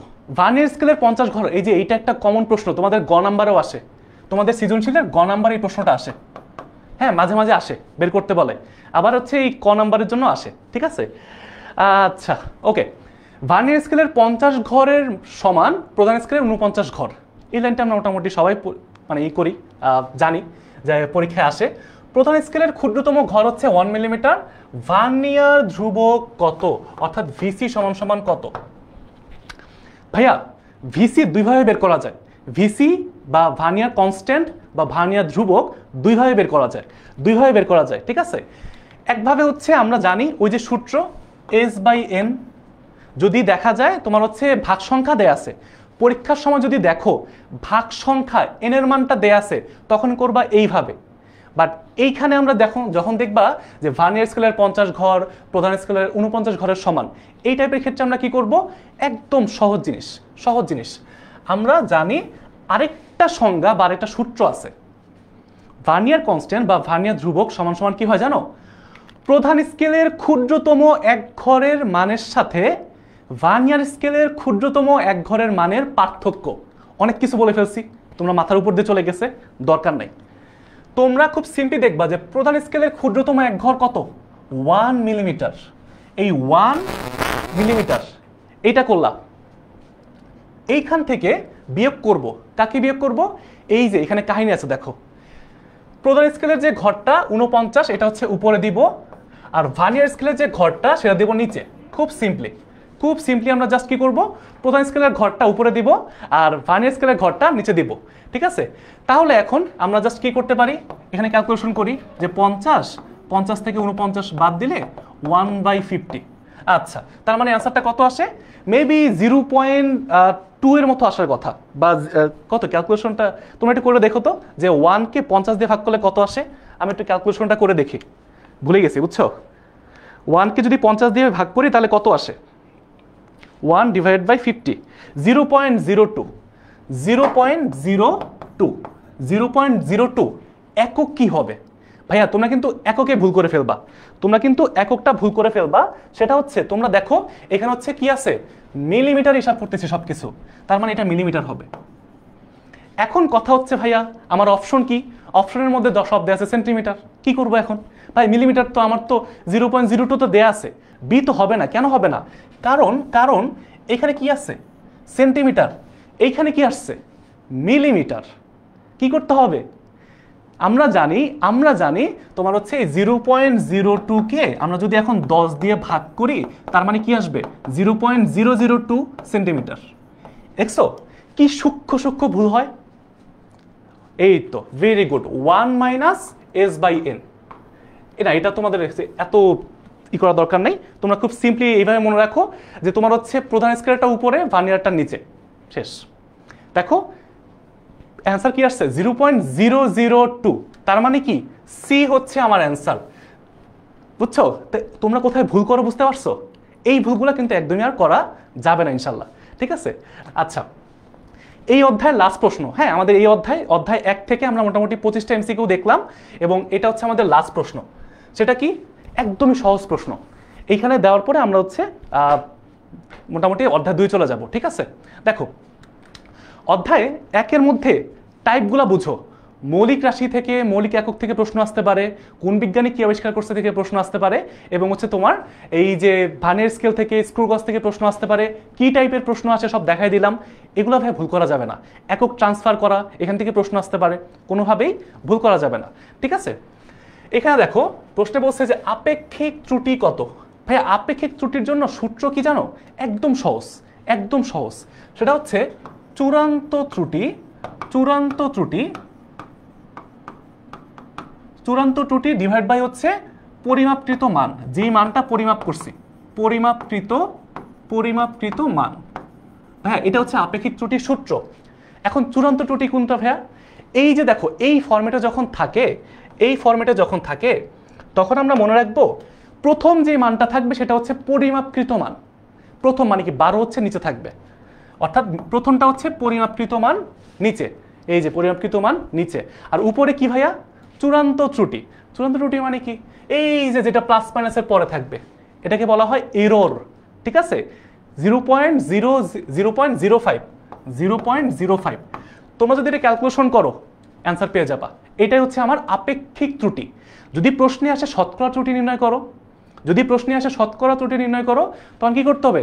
জাস্ট 100% দিয়ে গুণ করতে হবে, শেষ, তাই না? আচ্ছা, আরেকবার বলি। দেখো, একটি দণ্ডের দৈর্ঘ্য দেয়া আছে 12 ± 0.05। এইটা দিয়ে কি বোঝায় আমাকে এটা আগে বুঝতে হবে। 12 মানে হচ্ছে যেই মানটা আমি মাপছি, হ্যাঁ 12 হচ্ছে আমার আসল মান, পরিমাপকৃত মান। এটা হচ্ছে একটা সূত্র, আপেক্ষিক ত্রুটি সূত্র। উপরে চূড়ান্ত ত্রুটি, নিচে হচ্ছে পরিমাপকৃত মান। ভাইয়া চূড়ান্ত ত্রুটি মানে কি? যেটা হচ্ছে সর্বোচ্চ ভুল হইতে পারে, একটা যন্ত্রের মাপার সময় সর্বোচ্চ ভুল হইতে পারে। এই যে প্লাস মাইনাসের পরে যেটা থাকবে এইটাকে তোমরা বুঝবা চূড়ান্ত ত্রুটি। এখানে কত দেয়া আছে? 0.5। এই যে দেখো উপরে চূড়ান্ত ত্রুটি, উপরে 0.05 বসাই দিছে, 0.05। আর নিচে কি বসাইছে? পরিমাপকৃত মান। কিভাবে বুঝবো ভাইয়া? যেটা শুরুতে থাকবে, প্রথমে থাকবে, এই যে 12, এটা হচ্ছে পরিমাপকৃত মান। ক্যালকুলেশন করো, অ্যান্সার পাবা হচ্ছে অ্যারাউন্ড 0.0042, এরকমই হওয়ার কথা, 0.0042। কারণ 0.05কে 12 দিয়ে ভাগ করলে অনেক ছোট একটা মান আসবে। যখন এই 12, 11, 0.42 এগুলো কোনোটাই দেখে মনে হচ্ছে না অ্যান্সার হবে। কারণ কি জানো? এগুলো সব হচ্ছে আরো বড় মান, আর 0.05টা অনেক ছোট। এইটাকে আবার 12 দিয়ে ভাগ করছি, আরো ছোট। তার মানে কি? দেখে মনে হচ্ছে যে এটা অ্যান্সার ডি হবে। তোমরা ক্যালকুলেশন করো, এটাই অ্যান্সার হবে। বুঝছি? তো আমাদের অধ্যায় মোটামুটি 1 শেষ হয়েছে। এই পর্যন্ত হচ্ছে আমরা এখন পর্যন্ত শেষ করছি। আমরা এখন অধ্যায় 2টা শেষ করব। আমরা এখন হচ্ছে চলে আসবো আমাদের অধ্যায় 2 এর মধ্যে। বাট তার আগে একটু তোমাদের সাথে একটু কথা বলি, হ্যাঁ? এখন ভাইয়া আমাদের যে সময়টা চলতেছে, এই সময়টা না তোমাদের মানে একটা কনফিউশন কাজ করবে সব সময়। মনে করবা যে তোমার ক্লাস 10-এর যে সময়টা, যেহেতু তোমরা হচ্ছে এসএসসি 26 ব্যাচ, তোমরা বলতে গেলে অনেকগুলো ধাক্কা খেয়ে আসছো, একটার পর একটা ধাক্কা। তোমাদের হচ্ছে ক্লাস 9-এ ভালো করে পড়তে পারো নাই, নতুন কারিকুলাম ছিল, ক্লাস 10 ওঠার পরে শর্ট সিলেবাস হয়ে গেছে, তারপর হচ্ছে তোমাদের পরীক্ষা হয়তো ফেব্রুয়ারির মধ্যেই হয়ে যাবে। তো এখন ভাইয়া তোমরা দেখবা যে এই যে সময়টা আছে না, মে মাসে, অনেক মানে এর আস্তে আস্তে সময় দেখবা যাবে, হুট করে একদিন দেখবা পরীক্ষা চলে আসছে। মানে এর মধ্যে তোমাকে সবগুলো অধ্যায় প্র্যাকটিস করতে হবে, তোমাকে সবগুলো অধ্যায় বারবার দেখতে হবে যে তুমি পারো কিনা। বাট তার আগে একটা কথা বলি ভাইয়া, তোমরা এই মোমেন্টে যেটা সবচেয়ে বেশি ফেস করবা, তোমাদের মধ্যে যারা এখন ক্লাসটা করতেছো তার মধ্যে সবচেয়ে বেশি যে মানে তোমরা ফেস করবা সেটা কি জানো? তোমরা হতাশ হয়ে যাবা, ভয় পেয়ে যাবা। ভাইয়া তুমি নার্ভাস হইছো, ভয় পাইছো বা হতাশ হয়ে গেছো। দেখো তোমার লাইফে ভাইয়া মাত্র ক্লাস 10-এ তুমি পড়ো, হ্যাঁ সামনে একটা বড় জার্নি ইনশাল্লাহ আছে, আল্লাহ যদি চায় ইনশাল্লাহ আমরা সবাই বেঁচে থাকলে। তার মানে কি ক্লাস 10 তোমার ছোট্ট একটা অংশ, এবং তোমাদের এর মধ্যে তোমাদের সিলেবাসটা আরও অর্ধেক হয়ে গেছে। বাট এখন ভাইয়া এই মুমেন্টে তোমার হচ্ছে পরীক্ষার সামনে থাকলে সবার ভয় লাগবে, নার্ভাস লাগবে, হতাশ লাগবে, বা মনে হবে ভাইয়া অনেক কিছু বুঝি নাই, বেসিকে সমস্যা। এগুলো যখন তুমি ভাববা, তোমার নিজের কনফিডেন্সটা আরও বেশি লো হয়ে যাবে। তুমি আরও নিজেকে আরও ছোট মনে করবা যে আমি মনে হয় পারবো না, আমাকে দিয়ে মনে হয় হবে না, আমার ওই বন্ধু তো সব পারে, আমার এই ভাই তো সব কিছু একদম ভালো রেজাল্ট করে উপরে উঠে গেছে, আমাকে দিয়ে মনে হয় হবে না, আমি মনে হয় এগুলো মানে দেখলেই সব কিছু মাথা ঘুরায়। এমন মনে হয় না অনেক সময়? তো এই টাইপের সময়গুলো আসলে মানে সবার জীবনে আসে। তুমি যে স্টেজে থাকবা প্রত্যেকটা জীবনের স্টেজে এরকম সময় আসবে। তুমি ইন্টারে উঠবা, তুমি ইউনিভার্সিটিতে যাবা, তুমি চাকরিতে যাবা, দেখবা এই সমস্যা তুমি ফেস করবা, তুমি মাস্ট ফেস করবা। বাট এখন তোমরা একটু ছোট আছো, তো তোমাদের আরও বেশি ভয়টা বেশি কাজ করবে। মনে হবে যে আসলে কি করতেছি, বা এই যে পারতেছি, কালকে একটা ম্যাথ করলাম, আজকে পড়ছি ভুলে গেছি, কি হবে? বা পরীক্ষার সময় আসলে পারবো তো? প্রশ্ন যদি কঠিন আসে, আমি যদি পরীক্ষায় খারাপ করে ফেলি, আব্বু আম্মু তো অনেক কষ্ট হবে, বাসায় তো অনেক কষ্ট হবে, রাগ করবে। এরকম অনেক ভয় তোমাকে আরও বেশি চেপে একদম ছোট করে ফেলতেছে, তোমাকে আরও বেশি মানে ভয়ের মধ্যে একদম, মানে তোমাকে দিয়ে যেটা সম্ভব ছিল, ভালো করা সম্ভব ছিল, এটা তোমাকে দিয়ে তখন হবে না। কারণ কি জানো, তুমি নিজেকে ছোট মনে করা শুরু করছো, যে আমাকে দিয়ে মনে হয় হবেই না, আমাকে দিয়ে মনে হয় পারবোই না, মানে আমার তো এই সবাই পারে, আমি পারি না, সবার 2 মিনিটে ম্যাথ হয়ে যায়, আমার তো মনে হয় ভাই 5 মিনিট লাগে, 10 মিনিট লাগে, তারপরও অ্যান্সার দেখি ভুল আসে। একদমই ভয় পাবা না। এইটা আমি, তোমার বড় ভাইরা যারা আছে, আমরা সবাই এই স্টেজটা পার করে আসছি। এটা সবার জন্যই কমন, যে আমাদের ভয় লাগতো, নার্ভাস লাগতো, মনে হয়তো কিচ্ছু পারবো না। বাট যখন পরীক্ষার সময় আসতো, পড়ার কাজ পড়তাম, ভাই আল্লাহ ভরসা, আমার রেজাল্ট কী হবে না হবে আমি জানি না। তোমার কি মনে হয় যে ক্লাসে কি সবাই ফার্স্ট হয়?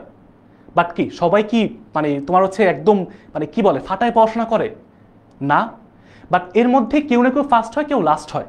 এখন তুমি চিন্তা করবা যে আমার কাজ হচ্ছে পড়াশোনা করা, আমি একটা ভালো রেজাল্ট করতে চাই, এখন আমার যা করা লাগবে, যেভাবে পড়া লাগবে আমি পড়বো। আমার যদি এখন পড়তে হয় 8 ঘন্টা, আমি 8 ঘন্টা পড়বো।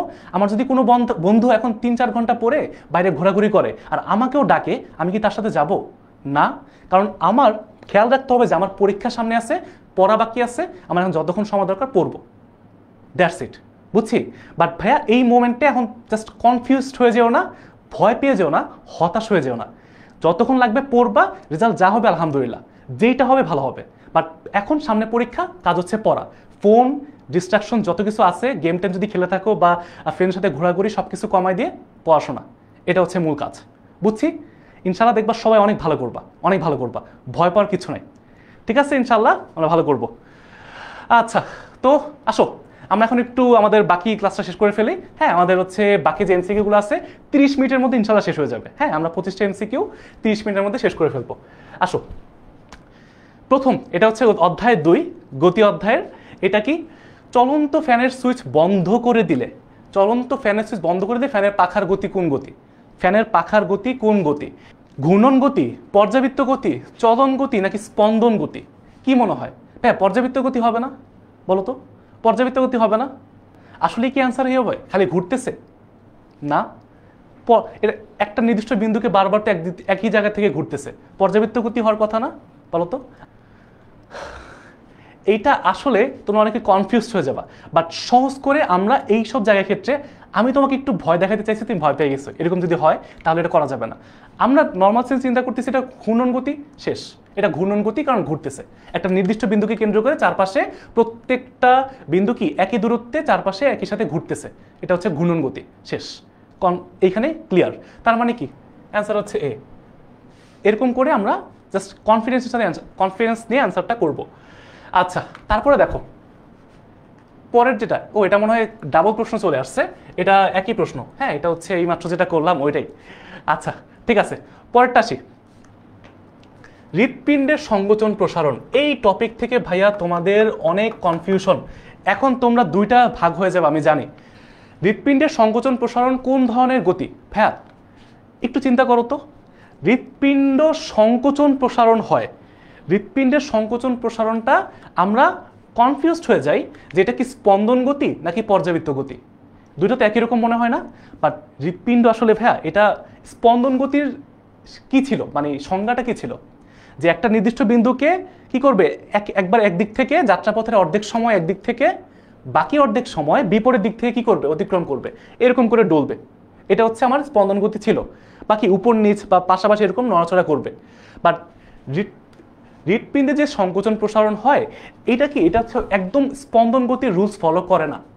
এটা কি জানো, এটা হচ্ছে একটা নির্দিষ্ট সময় পর পর, একটা নির্দিষ্ট টাইম আছে 0.1 সেকেন্ড বা কতটা সেকেন্ড পর পরে হচ্ছে, বা 0.7 সেকেন্ড এরকম একটা সময় পর পরে এটা জাস্ট হার্টবিট করে একই রকম ভাবে। একই রকম যে গতির কি তোমার হচ্ছে পুনরাবৃত্তি হয়, তখন এটাকে বলা হয় পর্যাবৃত্ত গতি। তো ওইভাবে মনে রাখবো এটা একটা পর্যাবৃত্ত গতি। অনেকে এটাকে আমরা এ বলে বা স্পন্দন গতি বলে কি করব জানো, ভুল করে ফেলবো। আচ্ছা ওকে ঠিক আছে, অ্যান্সার হচ্ছে সি। বুঝছো, কারণ কি এটা একই রকমের যে মানে তোমার সংকোচন প্রসারণ যে প্রসেসটা, এই জিনিসটা একটা সময় পর পরে কি করে একইভাবে রিপিট হয়, পুনরাবৃত্তি হয়, এই জন্য এটা হচ্ছে পর্যাবৃত্ত গতি। বুঝতে পারছি? আচ্ছা ঠিক আছে, তো অ্যান্সার হচ্ছে সি। কোন গতি বৃত্তাকার, উপবৃত্তাকার এবং সরলরৈখিক হইতে পারে? ভাইয়া একটু বুঝো, আমরা কি জানি যে রৈখিক গতি, চলন গতি এগুলো কি বৃত্তাকার উপবৃত্তাকার হতে পারে না? তারপর হচ্ছে তোমার কি ঘূর্ণন গতি তো বৃত্তাকারই হবে, ঘূর্ণন গতি তো উপবৃত্তাকার হয় না। উপবৃত্তাকার মানে কি জানো, এই রকম বৃত্তাকার, এই যে এরকম হচ্ছে চ্যাপ্টা ডিমের মতো, এটা হচ্ছে উপবৃত্তাকার। আর বৃত্তাকার তো গোল। বুঝছো, আর সরলরৈখিক তো সরলরৈখিক যে গতি আছে আলাদা হবে। বাট এটা হচ্ছে পর্যায়বৃত্ত গতি। এই পর্যায়বৃত্ত গতি তিনটাই হইতে পারে। বুঝছো, পর্যাবৃত্ত গতি হচ্ছে বৃত্তাকার, উপবৃত্তাকার বা হচ্ছে সরলরৈখিক, সব রকম ভাবেই হইতে পারে। ঠিক আছে, আচ্ছা এটা একটু মনে রাখবা। হ্যাঁ, এটা একটু সবাই একটু নোট করে রাখবা, এটা ইম্পর্টেন্ট প্রশ্ন, অনেক বেশি আসে তোমাদের বোর্ডে বা স্কুলে। গিটারের তারের গতি, এই উদাহরণগুলো একটু ভালো করে পড়বা। কোনটা চলন গতি, কোনটা ঘূর্ণন গতি, কোনটা পর্যাবৃত্ত, কোনটা স্পন্দন গতি। যেমন এখানে দেখতে পাচ্ছ যে তারের গতি, গিটারের তার। ভাইয়া গিটারের একটা তার মনে করে এরকম থাকে। এটা যখন আমি একটা গিটার, তোমরা দেখছো অনেকে হয়তো যে গিটারকে যখন নাড়াচাড়া করা হয় বা আঙ্গুল দিয়ে নাড়া দেওয়া হয়, কি করা হয়, নাড়াচাড়া করলে এটা উপর নিচে যাওয়া আসা করে, উপর নিচ, মানে এক জায়গায় মনে করে এরকম করে উপর নিচ যায়। হ্যাঁ, একই জায়গায় উপর নিচ স্পন্দন হয়। কি করছি, একবার নিচে একবার উপরে, তার মানে কি এটা হচ্ছে স্পন্দন গতির উদাহরণ। বুঝতে পারছি? আর মনে রাখবা, স্পন্দন গতি এক ধরনের বিশেষ পর্যাবৃত্ত গতি, কিন্তু এই এক্সাম্পলগুলা দুইটা দুই রকম হয়। বুঝছো, তার মানে হচ্ছে গিটারের গতি স্পন্দন গতি, কিন্তু হৃৎপিণ্ডের স্পন্দন যেটা, ওইটা কিন্তু আবার স্পন্দন গতি না, ওটা হচ্ছে পর্যাবৃত্ত গতি। সহজ করে একদম স্পেসিফিক হয়ে বললে। বুঝছো? আচ্ছা পরের প্রশ্ন। আচ্ছা এটা তো গেল। হ্যাঁ, আমরা এখন হচ্ছে পরেরগুলা দেখি। নিচের কোন রাশিগুলা ভেক্টর রাশি? এই অধ্যায়ে তোমাদের ভেক্টর রাশি, স্কেলার রাশি, এই টাইপের প্রশ্ন থেকে তোমার এমসিকিউ আসে। কোনটা ভেক্টর রাশি, কোনটা স্কেলার রাশি। আমরা কিন্তু জানি যে ভেক্টর রাশি বলতে বোঝায় যেই রাশিগুলার তোমার মান এবং দিক দুইটাই আছে, আর স্কেলার রাশি মানে কি শুধু মান আছে, দিকের কোনো প্রয়োজন নাই। তো এইগুলো একটু আমরা খেয়াল রাখবো, বিশেষ করে ভেক্টর রাশি কোনগুলা, স্কেলার রাশি কোনগুলা, আমরা একটু জাস্ট খাতার মধ্যে লিখে মুখস্থ করার চেষ্টা করব। ঠিক আছে, যেমন নিচের কোনটি রাশি ভেক্টর রাশি? দেখো ভাইয়া, দ্রুতি, শুরুতে দেখতে পাচ্ছি যে দ্রুতি একটা কি স্কেলার রাশি, আমরা জানি মুখস্থ, তার মানে এটা বাদ। এই বি নাম্বারও দ্রুতি আছে, এটাও বাদ। বাকিগুলো কি আছে দেখার দরকার নাই, কারণ আমার কি বলছে, আমাকে বলছে রাশিগুলো সবগুলাই ভেক্টর রাশি কোনগুলা। তড়িৎ বিভব, সরণ, ত্বরণ। ভাইয়া এইটা তোমরা সি আর ডি এর মধ্যে কনফিউজড হয়ে যাবা, অলরেডি দেখতে পাচ্ছি, ইউটিউবে দেখতে পাচ্ছি, ফেসবুকে দেখতে পাচ্ছি, তোমরা সি এবং ডি এর মধ্যে প্যাচ লাগাই ফেলছো। কেন জানো? কারণ তোমরা তড়িৎ বিভব এই জিনিসটার সাথে কনফিউজড। তড়িৎ বিভব মনে হয় ভাই কই একটা কঠিন জিনিস, মনে হয় এটা মনে হয় ভেক্টরই হবে না। তড়িৎ বিভব একটা স্কেলার রাশি, সবাই একটু মোটা দাগে নোট করে রাখবা, মার্ক করে রাখবা। এটা একটা স্কেলার রাশি, মানে এটাও বাদ। তড়িৎ বিভব একটা স্কেলার রাশি, পরীক্ষায় অনেক বেশি আসে এই প্রশ্নটা। বাট দেখো ভরবেগ, সরণ, ওজন সবগুলাই হচ্ছে ভেক্টর রাশি। ভাইয়া বলতে পারো ভরবেগ কি? ভাইয়া ভরবেগের মধ্যে কি আছে? এই যে ভরবেগের মধ্যে কিন্তু ভাইয়া বেগও আছে, তাই না? ভরবেগের মধ্যে বেগও আছে, আর বেগ একটা কি ভেক্টর রাশি। তো এই কারণে তোমার হচ্ছে বেগের দিক যেই দিকে, ভরবেগের দিকটা ওই দিকে, তার মানে ভরবেগ একটা ভেক্টর রাশি। এই ভরবেগ আর হচ্ছে তড়িৎ বিভব, এই দুইটা তোমরা একটু মনে রেখো যে এখান থেকে একটা প্রশ্ন তোমরা পাবা। ঠিক আছে, তার মানে কি আমরা হচ্ছে তড়িৎ বিভব হচ্ছে স্কেলার রাশি, ভরবেগ হচ্ছে ভেক্টর রাশি। ওকে, তারপর দেখো কোনটি ভেক্টর রাশি? ভাইয়া মোটামুটি আমরা সবাই জানি। কাজ একটা স্কেলার রাশি, এটা বাদ। কাজ, শক্তি, ক্ষমতা সব হচ্ছে কি স্কেলার রাশি। চাপ কি ভাইয়া? একটু বুঝো, এইখানে তোমাদের কনফিউজড হয়ে যায়। তোমরা জানো এই প্লবতা চাপের মধ্যে কনফিউজড হয়ে যাবা, আমি জানি তোমরা কোন জায়গায় ভুল করবা, কারণ দ্রুতি একটা স্কেলার রাশি, তোমরা সবাই এটা জানো, বাট তোমরা কনফিউজড ভাইয়া চাপ কি হবে, চাপ কি তোমার ভাইয়া এই হবে যে কি বলে ভেক্টর রাশি হবে না, চাপ একটা স্কেলার রাশি। সবাই একটু খাতার মধ্যে নোট করো, সবচেয়ে কমন যে প্রশ্নটা তোমাদের বোর্ড পরীক্ষায় অথবা স্কুলের পরীক্ষায় আসে সেটা হচ্ছে নিচের কোনটি স্কেলার রাশি, অনেকগুলো ভেক্টর রাশি দিয়ে মাঝখানে চাপকে ঢুকায় দেয়। মনে রাখবা চাপ একটা স্কেলার রাশি, চাপ একটা স্কেলার রাশি, বাট প্লবতা এটা হচ্ছে একটা বল, মানে কি ফোর্স, ফোর্স। তার মানে হচ্ছে এই প্লবতা বা যে ফোর্স এটা হচ্ছে কি জানো, ঊর্ধ্বমুখী বল। তরলের মধ্যে চাপ দিলে, পানির মধ্যে চাপ দিলে উপরের দিকে একটা ধাক্কা দেয়, বা উপরের দিকে একটা কি হয় ধাক্কা দেয়, এটাকে বলা হয় বুয়েন্সি ইংরেজিতে, বা প্লবতা বা হচ্ছে ঊর্ধ্বমুখী বল। তো এইটা হচ্ছে একটা কি জানো ভেক্টর রাশি, সবাই একটু মনে রাখবা। তার মানে কি সহজ কথায় বললে অ্যান্সার হচ্ছে বি, অ্যান্সার হচ্ছে বি। ভেক্টর রাশি কোনটা? প্লবতা। এটা তোমরা অনেকেই ভুল করে ফেলবা, অনেকেই ভুল করে ফেলবা। আচ্ছা এখানে দেখো, এটা না তো একটা মজার একটা প্রশ্ন, ঢাকা বোর্ড 20 সালে আসছে, আমি আশা করি ঢাকা বোর্ড 26 সালে বা রাজশাহী বোর্ড 26 সাল, কুমিল্লা বোর্ড 26 সালে কোনো একটা বোর্ডে চলে আসতে পারে এই টাইপের প্রশ্ন। করিম তার বিদ্যালয়ের বার্ষিক পরীক্ষার, বার্ষিক ক্রীড়া প্রতিযোগিতা, পরীক্ষা করতে করতে খালি পরীক্ষায় চলে আসে, ক্রীড়া প্রতিযোগিতায় 30 মিটার ব্যাসার্ধের একটা বৃত্তাকার পথে কি করছে, বৃত্তাকার ট্র্যাক, ট্র্যাক মানে কি পথ, বৃত্তাকার পথে একবার ঘুরে আসলো, তার সরণ কত হবে? ভাইয়া এইটা মনে করো হচ্ছে একটা 30 মিটার ব্যাসার্ধ, 30 মিটার ব্যাসার্ধের একটা কি ব্যাসার্ধ, এটা হচ্ছে বৃত্তাকার পথ, বুঝছো? এটা হচ্ছে বৃত্তাকার পথ। এবং করিম এখান থেকে শুরু করে ঘুরে আবার এইখানেই চলে আসছে, আমাকে প্রশ্নে জিজ্ঞেস করছে সরণ কত। ভাইয়া সরণ যখন জিজ্ঞেস করবে আমরা জানি আদি অবস্থান এবং শেষ অবস্থানের মধ্যবর্তী যে দূরত্ব বা পার্থক্য, অথবা শেষ অবস্থান বা আদি অবস্থানের মাঝখানে যে শর্টেস্ট ডিস্টেন্স। তো এখন ভাইয়া যেখান থেকে শুরু করছে আবার ওইখানে যদি ঘুরে চলে আসে, তার মানে কি আদি আর শেষ একই বিন্দুতে, এর মানে এখানে কোনো মানে সরণ হবে না। তার মানে সরণ কি 0 মিটার, সরণ হচ্ছে 0 মিটার। যদি বলতো অতিক্রান্ত দূরত্ব কত, প্রশ্নের মধ্যে যদি বলতো যে অতিক্রান্ত দূরত্ব কত, অতিক্রান্ত দূরত্ব কত, তখন আমরা কি বলতাম পরিধির সমান অতিক্রান্ত দূরত্ব, 2 পাই আর। বৃত্তাকার পথের পরিধি আমরা জানি 2 পাই আর, তো আমরা আর এর মান জানি 30, তার মানে কি 60 পাই, 60 কে হচ্ছে 3.1416 দিয়ে গুণ করলে যেটা আসতো ওইটাই উত্তর। দেখো ওইটা কিন্তু এখানে দেওয়া আছে, দেওয়া আছে, তার মানে কি তোমাদেরকে কনফিউজড করার জন্য। পার্থক্য বুঝো, সরণ কি অতিক্রান্ত দূরত্ব কি, সবাই বুঝতে পারছি? বুঝতে পারছি, তার মানে অ্যান্সার হচ্ছে ডি, অ্যান্সার হচ্ছে ডি, বুঝছি? আচ্ছা ঠিক আছে, আচ্ছা ওকে। অতিক্রান্ত দূরত্ব পরিবর্তনের হারকে কি বলে? খুবই খুবই কমন একটা প্রশ্ন, তোমাদের বোর্ড পরীক্ষায় আসে, বিভিন্ন তোমাদের বোর্ডে আসতে পারে, স্কুলে আসে, তোমাদের যে স্কুলের পরীক্ষাগুলোতে আসবে। অতিক্রান্ত দূরত্বের পরিবর্তনের হার, পরিবর্তনের হার ভাইয়া যখন বলবে হচ্ছে অতিক্রান্ত দূরত্ব, তখন কি বলবো জানো? এটা হচ্ছে তোমার দ্রুতি।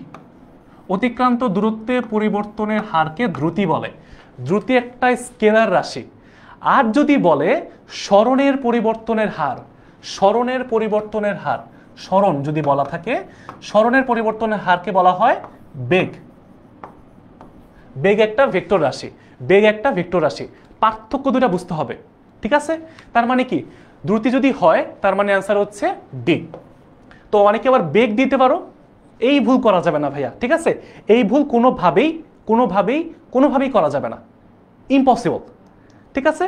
আচ্ছা মন্দনের একক কি ভাইয়া? মন্দনের একক আমরা যেটা একদম সহজ বাংলা কথা বলি, ত্বরণের একক যা, মন্দনের একক তা। ত্বরণের একক যা, মন্দনের একক তা। মন্দন বলুক আর ত্বরণ বলুক, তোমাদেরকে কনফিউজ করার চেষ্টা করবে, তোমরা কিন্তু কনফিউজড হবা না ভাইয়া, তোমাদেরকে বারবার এটা বলতেছি, ত্বরণ বলো আর মন্দন বলো একই জিনিস, ঠিক আছে? তার মানে অ্যান্সার হচ্ছে এ। 54 কিলোমিটার পার আওয়ার সমান কত মিটার? এই যে কনভার্সনটা, এই যে কনভার্সনটা বেশি আসে, বুঝছো? তোমার হচ্ছে এই যে পরিবর্তনটা কিলোমিটার পার আওয়ার থেকে মিটার পার সেকেন্ডে নেওয়ার জন্য তোমাদের ক্যালকুলেটরে তো একটা সিস্টেম আছে, তোমরা অনেকেই জানো, এটা এখন আপাতত এখানে না বলি, জাস্ট মনে রাখবা এই 54কে যদি আমরা 3.6 দিয়ে ভাগ করে দিই তাহলেই অ্যান্সার চলে আসবে। অনেকে বলতেছো ভাই কিভাবে আসলো 3.6, আবার কোত্থেকে আসলো? দেখাই দিব, আসো। আমরা জানি 54কে যদি আমরা 1000 দিয়ে গুণ করি তাহলে কি আসবে? তোমার হচ্ছে কিলোমিটার থেকে মিটারে যাবে, কিলোমিটার থেকে মিটারে যাইতে হলে কি করতে হয় 1000 দিয়ে গুণ করতে হয়, আর পার আওয়ার থেকে পার সেকেন্ডে যাইতে হলে 3600 দিয়ে ভাগ করতে হয়। এটা আমরা মোটামুটি সবাই জানি। তো এইখানে যদি 1000 আর 3600কে যদি ভাগ করি 3.6 আসে। তার মানে এই 54কে আমরা কি করব 3.6, যদি বলা হয় 70, 70কে 3.6, যদি বলা হয় 100, 100কে 3.6, অর্থাৎ আমাকে প্রশ্নে যেটাই বলবে আমরা যদি সিম্পলি তাড়াতাড়ি করতে চাই 3.6 দিয়ে ভাগ করে দিব। ভেঙেও দেখাইলাম, তোমাদের শর্টকাটও বলে দিলাম। এখন যেইটা সময় থাকে করবা, ঠান্ডা মাথায় করবা। তার মানে কি 54কে 3.6 দিয়ে ভাগ করলে অ্যান্সার আসবে 15, অ্যান্সার আসবে 15। এটা মুখস্থ হয়ে গেছে, বুঝছো? কিছু জিনিস মুখস্থ হয়ে যায়। 72কে 3.6 দিয়ে ভাগ করলে অ্যান্সার আসবে 20, বুঝছো? এগুলো কয়েকটা মুখস্থ হয়ে গেছে ম্যাথ করতে করতে। আচ্ছা, তো অ্যান্সার পেয়ে গেছি নাকি? অ্যান্সার হচ্ছে 15। তারপর দেখো, একটা মোটরসাইকেলের আরোহী 54 কিলোমিটার পার আওয়ার, এই যে একটা -1 আছে, 54 কিলোমিটার পার আওয়ার বেগে যাত্রা শুরু করে এবং তার বেগ বৃদ্ধি পেয়ে, দেখো আদিবেগ বলা আছে, আদিবেগ বলা আছে, বৃদ্ধি পেয়ে 5 সেকেন্ড, মানে কি সময়ে বলা আছে, টি বলা আছে, কত হয়েছে ভি এর মান, শেষ বেগ দেয়া আছে। আমাকে আদিবেগ দেয়া আছে, সময় দেয়া আছে, শেষ বেগ দেয়া আছে, প্রশ্ন পড়ে বুঝতে পারছি। তার মানে কি ভাইয়া, আমাকে বলছে ত্বরণ কত মিটার পার সেকেন্ড স্কোয়ার। ভাইয়া কত মিটার পার সেকেন্ড স্কোয়ার জিজ্ঞেস করছে, তার মানে কি এই কিলোমিটার পার আওয়ারকে আবার কি করতে হবে মিটার পার সেকেন্ডে নিতে হবে। অর্থাৎ 54কে আমরা কি করব 3.6 দিয়ে ভাগ করলে 15 মিটার পার সেকেন্ড। এটা হচ্ছে আমার আদিবেগ, আমার এটা আদিবেগ প্রশ্নের মধ্যে দেয়া আছে। এবং আমার দেখো শেষ বেগ কত দেয়া আছে 35 মিটার পার সেকেন্ড। অর্থাৎ আমি জানি যে ত্বরণ এ সমান সমান v - u divided by T. শেষ বেগ কত 35, আদিবেগ কত 15, আর সময় কত, সময় হচ্ছে 5 সেকেন্ড। তার মানে অ্যান্সার হচ্ছে 4 মিটার পার সেকেন্ড স্কোয়ার। 20কে 5 দিয়ে ভাগ করলে 4, তার মানে অ্যান্সার হচ্ছে বি। ভেরি গুড, ফাটায় পোলাপান অ্যান্সার করতেছে, জোস। এইভাবে যদি পড়াশোনা করো ইনশাল্লাহ অনেক ভালো করবা, অনেক ভালো করবা। তোমাদের এই মানে অ্যান্সার বা রেসপন্স দেখে খুব ভালো লাগতেছে, এই ইউটিউব ফেসবুক গ্রুপগুলা বা পেজ থেকে, সব জায়গা থেকে। আচ্ছা, তো এটা গেল, মোটামুটি পারছি। ঝামেলা লাগবে হচ্ছে তোমার এইখানে, তোমার ঝামেলা লাগবে হচ্ছে এই টাইপের প্রশ্নে। এই যে 38 নাম্বার দেখো, একটা গাড়ির বেগ আগের মতোই, একটু চিন্তা করো। আদিবেগ হচ্ছে ইউ দে আছে, সুষমভাবে হ্রাস পেয়ে কি করছে, হ্রাস পাইছে। হ্রাস পাইলে কি হয়, মন্দন হয় না? ঠিক আছে, দেখো 5 সেকেন্ড পর টি এর মান দেয়া আছে, কত হয়েছে শেষ বেগ 10, বেগ কমে 10 হয়েছে। আমার সূত্র কি ভাইয়া, সূত্র কিন্তু সেম, সূত্র কিন্তু সেম। আমার শেষ বেগ কত, শেষ বেগ হচ্ছে 10, আদিবেগ কত, আদিবেগ হচ্ছে 30, আর সময় কত 5 সেকেন্ড। তার মানে যদি আমি এখন ভাগ করি আমার হচ্ছে -4 মিটার পার সেকেন্ড স্কোয়ার হয় ত্বরণ। তার মানে কি দেখো এখানে -4ও আছে +4ও আছে। যদি প্রশ্নে বলতো মন্দন কত, যদি প্রশ্নে বলতো মন্দন কত, তার মানে হচ্ছে আমার এখানে এই মাইনাসটা দেয়া লাগতো না, মন্দন বললে মাইনাস দিব না। বাট এখানে প্রশ্নে বলছে ত্বরণ কত, ত্বরণ মানে কি যেটা অ্যান্সার আসছে আমি মাইনাস সহ এটাই দিব। তার মানে কি অ্যান্সার হচ্ছে সি। সবাই বুঝছি? এই প্রশ্নটা দেখো, নিচের কোনটি সঠিক, সূত্র একদম সূত্র বলছে স্থির অবস্থান থেকে যাত্রা শুরু করছে। v = st, এমন কোন সূত্র তোমার মনে পড়ে আছে? আসলে নাই ভাই, বাদ। s = vt আছে। আচ্ছা, s = ut + ½ at, কোন সূত্র আছে? একটু দেখো তো, জানো তো আমাকে আছে কিনা। v² = 2s, এরকম কোন সূত্র আছে? দেখো একটু জানো তো আমাকে আছে কিনা। t = u + v/2 × s আছে? এইখানে দেখো এই সূত্রটা ভুল, এই সূত্রটা ভুল। কেন জানো? কারণ এখানে হচ্ছে স্কোয়ার থাকবে, আর এখানে কি, এখানে এস হবে, এখানে টি হবে, তার মানে উল্টাপাল্টা করা আছে, ভুল। বাট এই জিনিসটা দেখে হয়তো অপরিচিত লাগতে পারে, বাট কাহিনী কি, কাহিনী হচ্ছে সূত্র হচ্ছে এইটা। এই সূত্রের মধ্যে যদি আদিবেগ 0 হয়, প্রশ্নের মধ্যে বলা আছে কি স্থির অবস্থান থেকে আদিবেগ 0, তার মানে 0 + 2as। দেখছো কিভাবে আসছে, v² = 2as কিভাবে আসছে, বুঝছি আমরা, বুঝছি কিভাবে আসছে। এইভাবে হচ্ছে আমরা প্র্যাকটিস করব।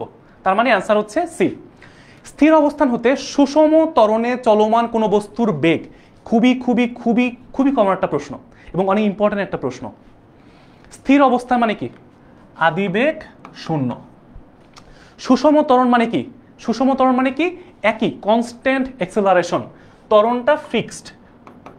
ত্বরণটা কি ভাইয়া? ফিক্সড। বলছে চলমান কোনো বস্তুর বেগ, বেগ এখানে 4টা অপশন দেয়া আছে, আমার বেগের সাথে সম্পর্ক বের করতে বলছে। তো আমি একটা করে সম্পর্ক দেখি। বেগের সাথে সময় সম্পর্ক একটু মনে করো তো ভাইয়া, বেগের সাথে সময় সম্পর্ক কোন সূত্র আছে? আমরা জানি v সমান সমান u প্লাস এটি, তাই না?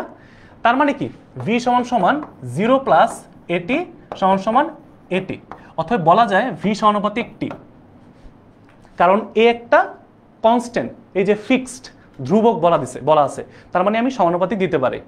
তো বেগ হবে সময়ের সমানুপাতিক। এখানে কি বলছে? সময়ের বর্গমূলের সমানুপাতিক, তার মানে কি?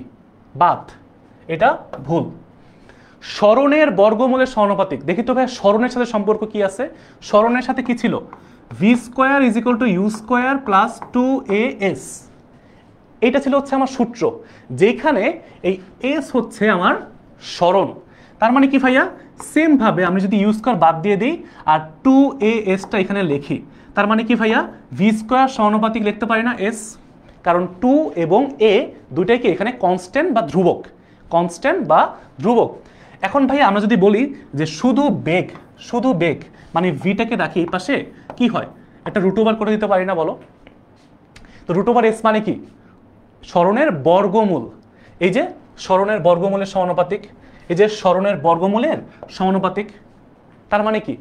বেগ স্মরণের বর্গমূলের সমানুপাতিক, ঠিক আছে? তার মানে অ্যান্সার ঠিক আছে। যখন ঠিক পেয়ে যাব আর বাকি দুইটাতে সময় নষ্ট করার দরকার নেই, ঠিক আছে? বাকি দুইটাতে সময় নষ্ট করার দরকার নেই। ওকে, তার মানে অ্যান্সার হচ্ছে বি, অ্যান্সার হচ্ছে বি। বুঝছি সবাই? আচ্ছা, 100 মিটার পার সেকেন্ড বেগে খাড়া উপরের দিকে নিক্ষিপ্ত বস্তু সর্বোচ্চ কত উচ্চতায় উঠবে? কত উচ্চতায় উঠবে ভাইয়া? আমরা জানি এইখানে এই টাইপের সূত্রে, মানে এটা তুমি ভেঙে ভেঙেও করতে পারো, বাট ডিরেক্ট সূত্র আছে।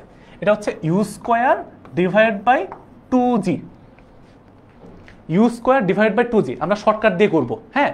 আমরা কিন্তু এটা দিয়েও করতে পারি, V square is equal to U square minus 2gh, এইভাবে কিন্তু করতে পারি, ঠিক আছে? বাট আমরা হচ্ছে এইভাবে করে কি করবো জানো? এই আদিবেগের মান দেওয়া আছে 100 আর ভি এর মান সর্বোচ্চ উচ্চতায় 0, তার মানে 0 সমান সমান 100 স্কোয়ার মাইনাস 2gh, তার মানে h সমান সমান কি হবে?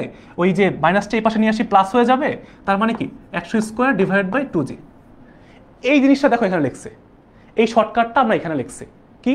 আদিবেগ থাকবে উপরে, অর্থাৎ ইউ যে আদিবেগ, তার মানে কি হবে 100 স্কোয়ার ডিভাইড বাই 2g। জি এর মান কত? 9.81 বা 9.8, যেটা ইচ্ছা বসায় দাও, 9.81 দিয়ে বসায় দাও, খেলা শেষ। শর্টকাটটা বুঝতে পারছি সবাই? সেটা কি? U square by 2g। সর্বোচ্চ উচ্চতা, সর্বোচ্চ কত উচ্চতায় উঠবে, এই এইচ এর মানটা আমরা কি করব? এই সূত্র দিয়ে সরাসরি বের করে ফেলবো। উপর হচ্ছে আদিবেগের মান বসাবো, নিচে হচ্ছে জি এর মান বসাবো, কাহিনী শেষ। অ্যান্সার আসবে 510। 100 স্কোয়ারকে তুমি 19.62 দিয়ে ভাগ করো, অ্যান্সার চলে আসবে। বুঝছো? 100 স্কোয়ার মানে কি 10,000 না? এটাকে তুমি যদি 19.62 দিয়ে ভাগ করো, দেখবা যে তোমার হচ্ছে অ্যান্সার চলে আসছে। ওকে, পরন্ত বস্তুর ক্ষেত্রে নিচের কোনটি সঠিক? ভাইয়া এটা একদম গ্যালিলিও সূত্র, এটা তোমাদেরকে ভেঙে বুঝাবো না। গ্যালিলিও সূত্র হচ্ছে অতিক্রান্ত দূরত্ব সময়ের বর্গের সমানুপাতিক, মুখস্থ জিনিস। গ্যালিলিওর 3টা সূত্র একটু মনে রাখবা, গ্যালিলিওর 3টা সূত্র একটু মুখস্থ রাখবা। সেটা কি জানো? এইটা প্রথমটা হচ্ছে ঠিক আছে, উচ্চতা কি হবে? সময়ের বর্গের সমানুপাতিক, ঠিক আছে? আর 2 নম্বর সূত্র কি ছিল? যে বেগ হবে সেই বেগটা হবে সময়ের সমানুপাতিক। এই দুইটা সূত্র থেকে ম্যাথ আসে বা তোমাদের হচ্ছে এমসিকিউ আসে। ওকে, 50 মিটার উঁচু দাঁড়ানোর ছাদ থেকে কোনো বস্তু ছেড়ে দিলে এটি কত বেগে ভূমিতে আঘাত করবে? তো কত বেগে ভূমিকে আঘাত করবে আমরা সূত্র কি জানি? ভি স্কোয়ার সমান সমান ইউ স্কোয়ার প্লাস 2gh। তো পরন্ত বস্তুর ক্ষেত্রে, মুক্ত হয় পরন্ত বস্তুর ক্ষেত্রে আদিবেগ হচ্ছে তোমার 0, তার মানে V square is equal two 2gh। তার মানে কি আমার ভি সমান সমান রুট ওভার 2gh। এইখানে জাস্ট এইচ এর মানটা বসায় দাও, এইচ এর মান কত? 50 মিটার, এইটাই জাস্ট এখানে বসায় দাও, 2 × 9.81 × 50। বুঝছি? জাস্ট মান বসাবা, যেটা আসবে ওইটা উত্তর। তো আমি এটা ক্যালকুলেশন করে দেখতে পাচ্ছি, এখানে 100কে 9.8 দিয়ে গুণ করলে আর 981কে তোমার হচ্ছে রুট করলে 31.3, 31, 32 এমন কিছু আসার কথা। আচ্ছা, পরের প্রশ্ন, নিচের কোন লেখটি সমবেগ নির্দেশ করে? ভাইয়া খুবই খুবই খুবই ইম্পর্টেন্ট একটা প্রশ্ন। লেখচিত্র থেকে তোমাদের অনেক প্রশ্ন আসে, লেখচিত্র থেকে তোমাদের অনেক প্রশ্ন আসে, ঠিক আছে? তো একটু বুঝো, নিচের কোন লেখটি সমবেগ নির্দেশ করে? ভাইয়া সমবেগ মানে কি জানো? সমবেগটা হয় যখন এই যে সময় আর দূরত্বের ক্ষেত্রে এইরকম হয়। কি হয়? একটা সরল রেখা হয়, অর্থাৎ সময় দূরত্ব সময় লেখচিত্রে কি হয়? সমান হয়। তো সবগুলো দেখে বুঝতেছি দূরত্ব সময় লেখচিত্র দেয়া আছে, সমান দাগ খালি একটা দেখতেছি, এই যে এরকম, এইটা, এই যে এইটা দেয়া আছে। আবার দেখো এইখানে কি হচ্ছে জানো?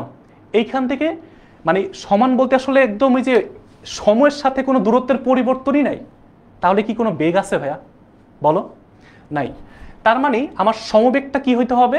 আমার হচ্ছে এরকম উপরের দিকে উঠতে হবে, বাড়তে হবে, যে সমবেগে যাইতেছে।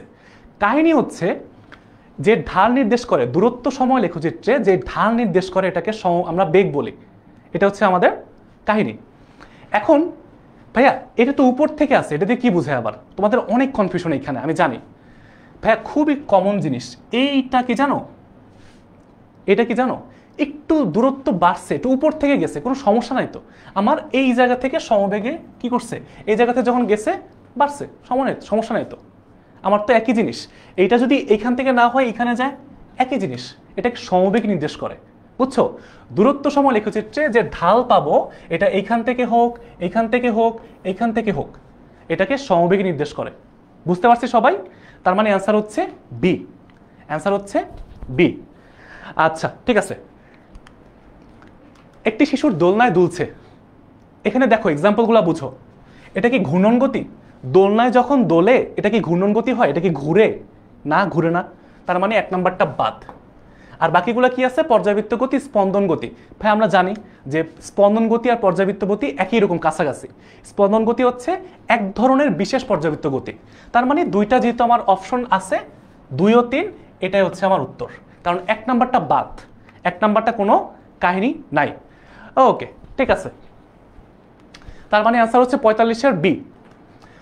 একটি পাথরকে সুতা দিয়ে বেঁধে মাথার উপরে ঘোরাতে থাকলে, ভাইয়া একটা পাথরকে যখন সুতা দিয়ে মাথার উপরে ঘোরাবো তখন একটু মনে রাখবা যে এটা কি করতেছে?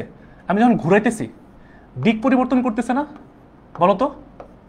এই যে দেখো, একবার ওদিকে যায়, একবার এই দিকে, একবার নিচের দিকে, দেখো কি করতেছে? প্রত্যেক মুহূর্তে দিক পরিবর্তন করতেছে। তার মানে হচ্ছে এক নাম্বারটা ঠিক আছে। ত্বরণ হবে, ভাইয়া ত্বরণ তো হবেই। কারণ কি? বেগের আমি যদি একভাবেই ঘুরাই দিক তো পরিবর্তন হয়। ভেক্টর রাশির যখন মান অথবা দিক যে কোনো একটা পরিবর্তন হয়ে যায় তখন ওই ভেক্টর রাশিও পরিবর্তন হয়ে যায়। এবং তাহলে এখানে কি হবে? বেগের যেহেতু পরিবর্তন হচ্ছে, বেগের দিকের পরিবর্তন হচ্ছে, ত্বরণও হবে।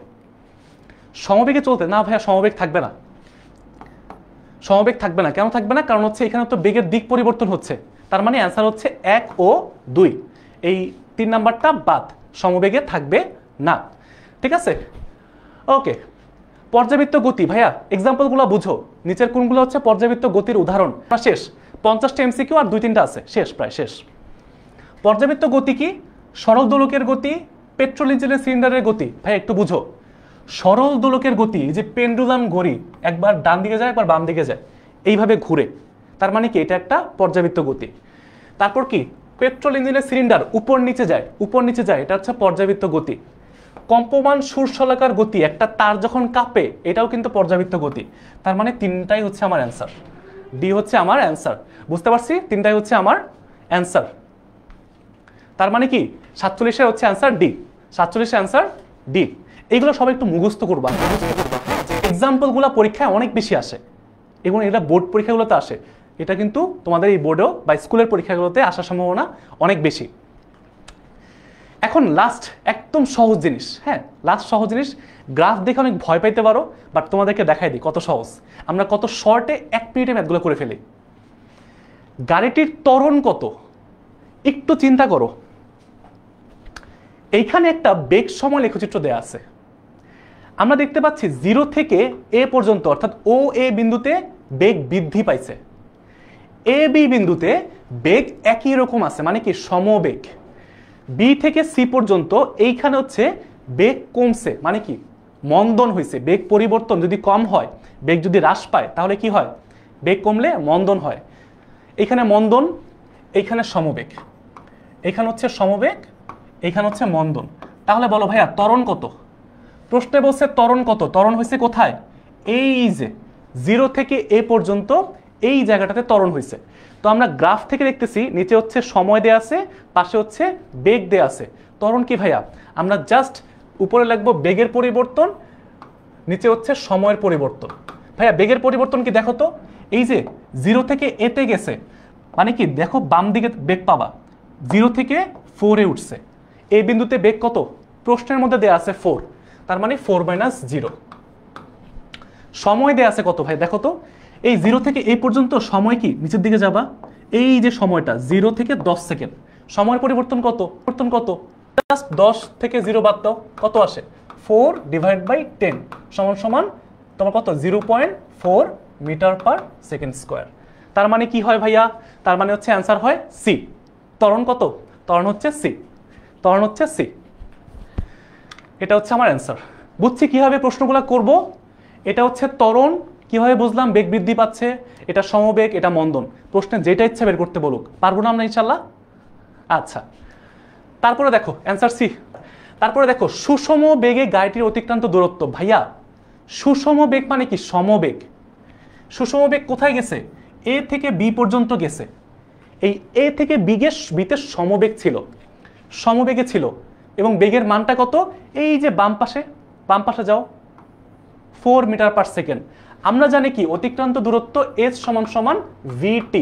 তার মানে কি আমার v এর মান হচ্ছে 4 দেয়া আছে। সময় কত? কতক্ষণ সময় ধরে চলছে? দেখো এই a থেকে b পর্যন্ত আমরা এই যে নিচে থেকে নিব, সময় কত? 10 সেকেন্ড থেকে 20 সেকেন্ড।